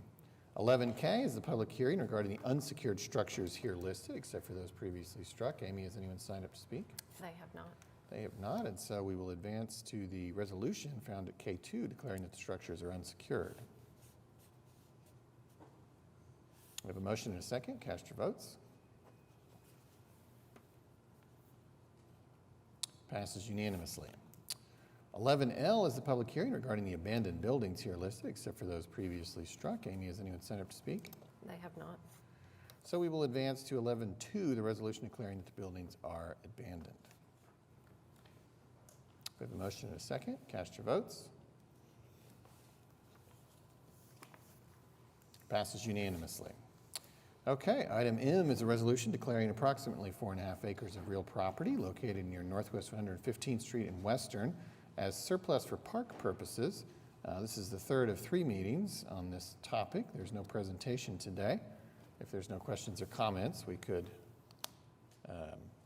adopt the resolution. Got a motion and a second? Cast your votes. Passes unanimously. Item N is a resolution amending the alternative speed abatement program for Oklahoma City neighborhoods, and there's a presentation here. Yes, Eric Winger, our Public Works Director, is going to give us a presentation on the proposed changes and the plans going forward. Thank you, Mr. City Manager. Eric Winger, Public Works Director. We're happy today to reintroduce the alternate speed abatement program. As we go through some of the changes today, I mean, a lot of thanks. The Traffic Commission's been very involved in this process. Had a subcommittee of the Traffic Commission that included Commissioners Littlefield and Commissioner Schuline. Now the entire commission participated, but they've really been the champions of really pushing this. Of course, our Traffic Engineering Office under the leadership of Stuart Chai, and then we've also had a lot of involvement by the Municipal Counselor's Office as well. When we look at the history of the program, it was originally adopted in 2017. And it was initiated then by the Traffic Commission, but it was new. We thought we had a good plan going forward, but it did have some challenges, and it was limited on the number of features that it could provide. It also required that the applicant fully fund the items, and so whether that be driver feedback, which would be like the speed limit signs that flash when you're over the expected speed, and that was really the only device that was in the original program that could really be progressed by neighborhoods. There just weren't that many applications, and so the program did not advance very far or very fast. As we look at what the revisions for this past month that are being recommended to you today, there have been actually several. When we look at, it's reduced some of the eligibility requirements, making the application process easier. There's also a conceptual plan that was required by the applicant that's been deleted. We've actually increased the number of program features. We've secured $50,000 to have the city also participate in funding portions of the projects that are approved. And then we've added 4 new features, which include street alerts, speed humps, speed cushions, and also mini roundabouts, just to really help those neighborhoods that are wishing to participate more opportunities than just the driver feedback. So just going through those driver feedback, I think many of you probably have seen these in the community. Again, these are the flashing signs that you can preset for the speed limit. It'll flash when you're over that speed. They're used in a few areas of Oklahoma City that were a part of the original program. But what also are going to be included, if approved, are street alerts, and these simply are painted messages on the actual roadway, whether it be what you see here, 25 miles an hour. It could be other kind of warnings, things that, again, would go through the application process for approval. There's other features that include speed cushions, mini roundabouts, and speed humps. This top photo is a speed cushion. There's usually a question between what a speed cushion and a speed hump are. Speed cushions actually have the gaps actually in the hump itself, and these are actually preferred by emergency vehicles. That way, if you're in a fire truck or an ambulance and you're at a little bit higher rate of speed responding, you can align those wheel paths in a way that does not require the entire vehicle to go over the hump. You'll actually see the speed hump at the bottom of the drawing. It's actually from curb to curb. And then we're also looking at many roundabout options, which are actually done in a lot of other communities in the metropolitan area. So when we look at the participation process, we do have an online application. It is an application that is reviewed by staff just to make sure that it meets the requirements. The office that it's submitted to is our Traffic Engineering Division. The applications are approved administratively, so it does not require that they specifically go through the Traffic Commission process for any of the improvements that are suggested. Now, we're also enhancing the program that if an application comes in that does not meet the requirements, staff is going to continue to work with that applicant as much as possible to try to bring it within what the eligibility is for the program. Not all streets are eligible. I think probably one of the biggest questions that we get is, can we put speed humps on an arterial street? No, we cannot. Arterial streets are not a candidate for alternative speed abatement, at least not for what's being suggested today. This really is for neighborhoods and to really address a lot of those neighborhood communities, HOAs, and others that are looking for opportunities to slow down traffic in their neighborhood. The street has to be paved and curbed. We are looking for 2 directional streets and not one-way streets for the program to be most effective. And in some cases, a local support petition is required. And so obviously if an individual resident makes an application for a speed hump in front of a neighbor's house, we're going to have to get some level of participation to make sure that the neighbor and the other community along that street are in agreement before we proceed. Again, neighborhoods, we are also advancing to connectors and industrial streets to be eligible. And then again, on the speed limits, there are certain streets that are speed restricted. If we're going to use speed humps, they do need to be 25 miles an hour. On the speed cushions, we can go up to 30 miles an hour, but we really cannot exceed those speeds, else it provides a hazard to the vehicle and others around that if the speeds are too high for certain conditions to be met. Maintenance is going to be performed by Oklahoma City Crews once installed. There might be an instance where maintenance becomes costly and we may need to make adjustments, but this is not a program where we're anticipating that the neighborhoods have to provide for their own maintenance on approved features. And then lastly, on next steps going forward, completely updating and overhauling the website to make sure that it's freshened with all the new features, documents in the application. Also looking to push out through social media, something that we did not have opportunities as much for in 2017. We've always had a partnership with Neighborhood Alliance, who of course supports a lot of our area HOAs, but we'll also work with HOAs and any organized neighborhood groups as well. We'll review the applications as received and then proceed with the installations as funding and applications can be approved in moving forward. So with that, I'm happy to answer any questions that you have today. Just one. As I was looking at the organizations that you were discussing, and so my ask would be, how are we going to ensure, as well as our Strong Neighborhood Initiative program, that this will be implemented and also have funding for? Will that $50,000 apply to just, as far as them having some priority as far as that program is concerned, or what does that look like, or have we even had that discussion? So I think the first question is, we're going to make sure the program is citywide, and we want to work with any of the groups, whether it's SNI or it's with neighborhood associations or the Alliance, in any way that we can to help proceed and push out the features. So it's not limited to just HOAs. We want to make sure everybody's included on that. As for the funding, we're just going to have to periodically monitor, and we'll come back to the council should additional funding potentially be needed if we exhaust the current funding available. I suspect that might be the case. I think when we actually have done some participating programs like our 50-50 sidewalk program, the initial years where we had a lot of applicants, the funding was challenged, and we did have to supplement it. As we go into future years, we're finding there's just fewer applications, and we finally found that amount that works from year to year that we can include in a budget. But at least we have funds ready to go to start. But yeah, let us bring back updates as applications are made. You can hear me. First, I just want to say thank you to you and your staff. I know this is something that a few of us have been kind of bugging you about for a little while, but really excited to see it on our council agenda, and particularly really grateful to the advocacy of Commissioners Schuline and Littlefield going back, like you mentioned, to 2016 and before to kind of even get this ready for the 2017, what was approved at that time.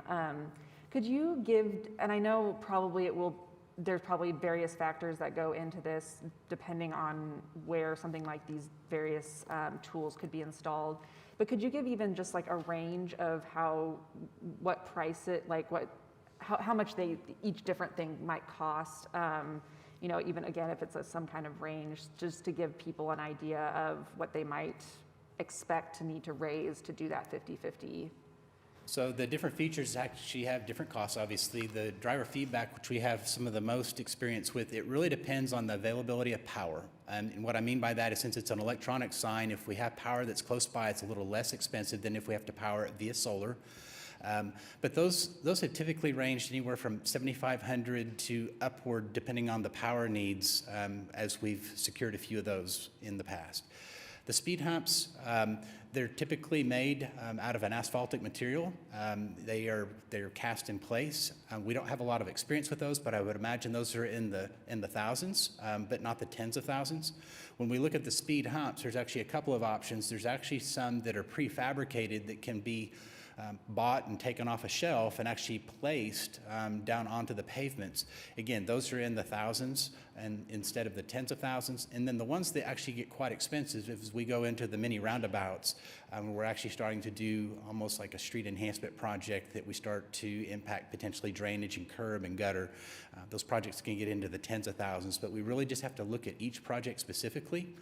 I think we recognize that the commission has received a lot of applications for like stop signs. We've seen a lot of stop approvals as a potential speed abatement program that's really not effective. I think once we get into the speed humps and the speed cushions, we'll have a lot more data. But we think with the participation that the city's able to do with some funding, hopefully we'll be able to get a lot of those projects out and some better cost data that I could share after we get it started. Okay. And then how about the street alert, just the painting on the street? Is that? Yeah, I'm sorry I left Yeah, that no out. worries. So that would obviously be the most cost effective. I think, we're probably talking in the hundreds, just depending how large the message is. And again, we'll just look at that messaging, but probably in the hundreds in lieu of the thousands. Thank you, that's great. Thank you so much. If a neighborhood wants some additional stop signs, for example, can you kind of explain to the public what the process is and the timing for that? I know it's something that doesn't happen overnight. Sure. So the stop sign request in Oklahoma City, you simply submit that request via email or letter to our traffic engineering division. So if you go to okc.gov, you'll find some links online that will guide them through that process. Once that letter is submitted, there's actually a study that must be completed for us to determine if that stop sign warrants its installation. Staff completes that usually within about a month. It's then presented to the Traffic Commission for review and approval, which can take usually an additional month as they meet once a month. But I would say generally a request from time that it's received to the time that at least a response of a yes or a no, usually 90 to 120 days. But again, information online at okc.gov if someone wishes to submit that. Thanks, that was very helpful. I'd like to echo Councilor Hammond's remarks by saying thank you to you and your team. This has been a priority for me since day one of taking this seat. So kind of similar to the violence interruption program, I have found myself a bit frustrated that I'm at the end of my second term and we're now implementing this, or we're about to implement this. And so I don't know if that's just a government thing. I don't know what that is, but it worries me it took us 4 years to do this, because my also thanks go to Ward 2 Commissioner Littlefield and Ward 6 Schulein for their tireless advocacy to me on this for all of those 4 years and getting this kind of up and going in the first place. But the reason why I find it frustrating is, and I want to distinguish first before I say this. I think sometimes when we hear criticisms, we take them personally and think of them as ad hominem attacks, and that's not how I intend them. I intend it as constructive criticism, and I just think that's important as in terms of a distinction. The number one and number two things I have heard talking to residents at the doors this time, number 1 and 2, and I've already said this to City Manager Freeman, it is homelessness and it is traffic calming. Nothing's closer. If that is shocking to you, you come out to Windsor Forest with me, which is a new part of Ward 2. Used to be Ward 3. And over and over and over again, 19th Street, 16th Street, it's just the concern. But the good news was I told them this was coming, so they're very excited about that. So I just want you all to know, like, when I hear people talk about public safety, I'm thinking about traffic calming, because that is just, I can tell you street after street after street in Ward 2 where residents have been all but begging me to do this. And the frustrating part, y'all, is then they look at me as the council person as if I'm not doing my job. And that's where I get frustrated, because I have been advocating for this from day one. So I don't know what that means going forward as a city, but I just don't like as a council person when I get the criticism for something I'm advocating for time and time and day and week as much as I can. And it's the thing they're all but begging me for. And then 4 years. I'm glad it's happening at the end of 4 years, but I don't know why it took 4 years. This was a major concern for our residents. The program's been very active from our perspective. I mean, and I think that we're in, things look much better going forward, but COVID really had a dramatic impact on our ability for staff to be able to do outward coordinations, and even for our commission, and I think everybody will recall, even when we were doing a lot of virtual meetings, we just weren't able to be as productive as we would have liked to have been in-house. But no excuses, it did take longer than we had hoped as well. So I don't put all the blame on a pandemic, but we too are grateful that we were able to finish that up and get it presented to the council today. I do appreciate the COVID perspective there. I think that does help in terms of context. I'll just conclude by saying, since you mentioned COVID, that we've now seen study after study, news article after news article, that COVID has led to people rethinking how they're utilizing their streets and their roads. And we've seen a lot of pedestrian deaths increase during that time because more people were out there and about. And so I just want us going forward to really be strategic, and I can promise Ward 2, I plan on working with neighborhood, and I've already said this to Craig, I think this is a neighborhood by neighborhood effort in Ward 2. I think for too long what's happened is, as the sprawl in this city occurred, and it took me 4 years of serving before I finally realized it, and I hope council hears me because all of our wards are a bit different. In my ward, I think what happened were major arterials where the traffic congestion started happening. People, the way we designed those roads led to people using streets like Villa, Independence, McKinley, 30th Street.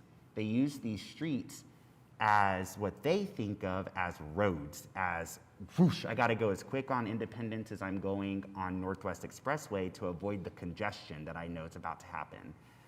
You can't blame them on the one hand because we designed the city like this.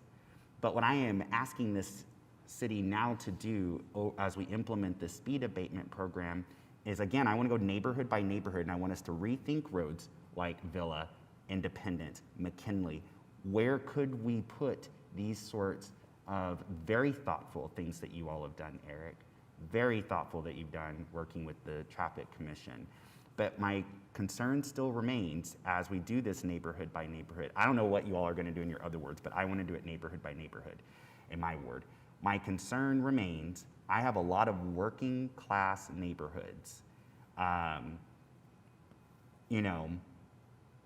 lived most of my 20s and 30s making $25,000 a year. And I know neighborhoods where that's the median income. Good luck getting them to be able to even match 50%. I think this is an improvement on having them pay for all of it, but I think the city designed these roads in the first place this way. The city has a stake, a much bigger stake than 50%.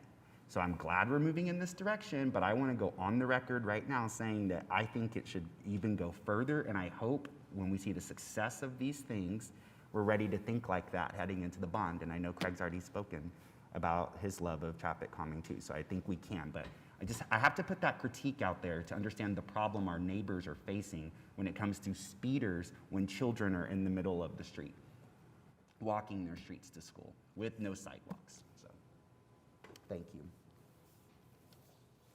Okay, any other comments or questions on item N? If not, we could adopt the resolution. Got a motion and a second. Cast your votes.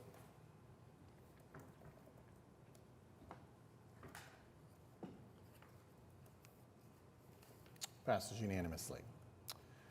Okay, 11-0, are claims recommended for denial. Executive session is not requested. We could take claims A through D with one motion. We have a motion and a second.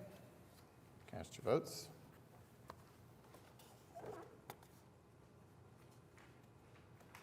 Passes unanimously. Okay, item 12, comments from council. Ward 1, Ward 2, Ward 3, Ward 4, Ward 5, Ward 6, Ward 7.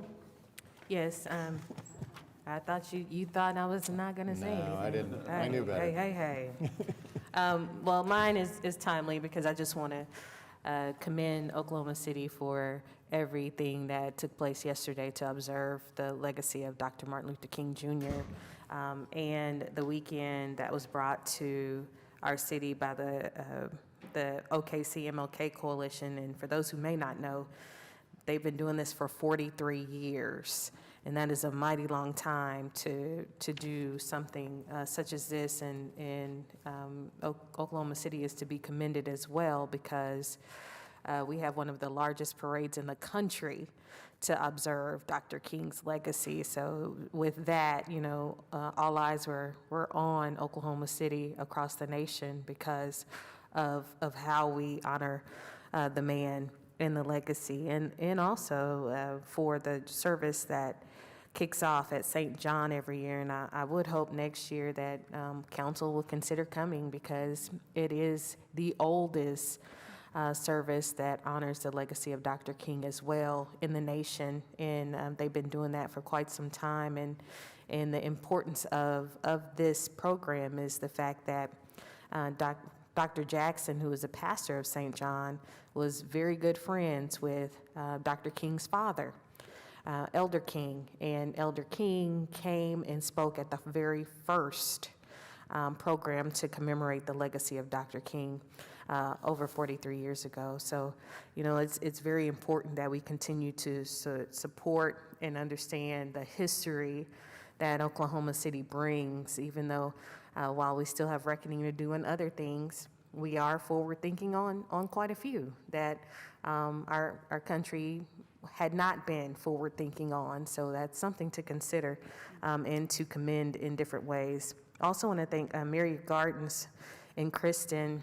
She programmed a very thoughtful and impactful morning and afternoon at the Myriad Gardens as well to commemorate the legacy of Dr. King. So very thankful for what they were able to do. And I want to also talk about voices. There is an art exhibit there that features 6 local artists, and it's on display now until about February 21st, if I'm not mistaken. So I'm hoping that folks will be able to go out and support what that has to bring. I just wanted to make mention, I know we talked thoroughly about the crime center and the vote of that, but I just from what I saw yesterday, as far as in the community, those are where my concerns are.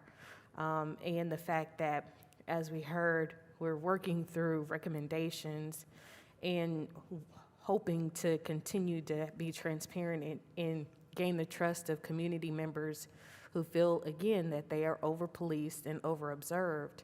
So without those community conversations, which I know a lot of folks are still concerned about these things, it's hard to support. And I do hope, and I hope I'm wrong as far as how this is going to be impactful for all. And I'm hoping that we will continue the conversation for community members, that for neighborhood by neighborhood, that we are able to have these conversations for folks to realize and understand what this is, how their neighborhood could be impacted, and what happens next, and how they can protect themselves and their families in the process. And my last comment is, you know, a few weeks ago, we were called out by one of our unions about a lack of not being present. But I want to stress that bargaining for our city is on the backs of the sanitation worker strike that happened in 1969. And that was a lot of black sanitation workers that could not get what they needed from our city and went on strike and were threatened multiple times. Even Pastor Jackson, that I just referenced, was facing being run over by one of the trucks from the city. So there's a lot of reckoning still left to do, and I do hope that those that feel it necessary to call out others that were able to, one, talk through that, but also assist in helping other departments to get that same benefit that others are able to receive. Now, we did get one benefit that went across the board, but there was another that all other departments, I believe, should be able to benefit from as well. So I do hope we can continue that conversation and look forward to being able to support those other departments in that. All right, well, that concludes item 12. Item 13 are citizens to be heard. None have signed up to speak, which brings us to item 14, adjournment, and we are adjourned.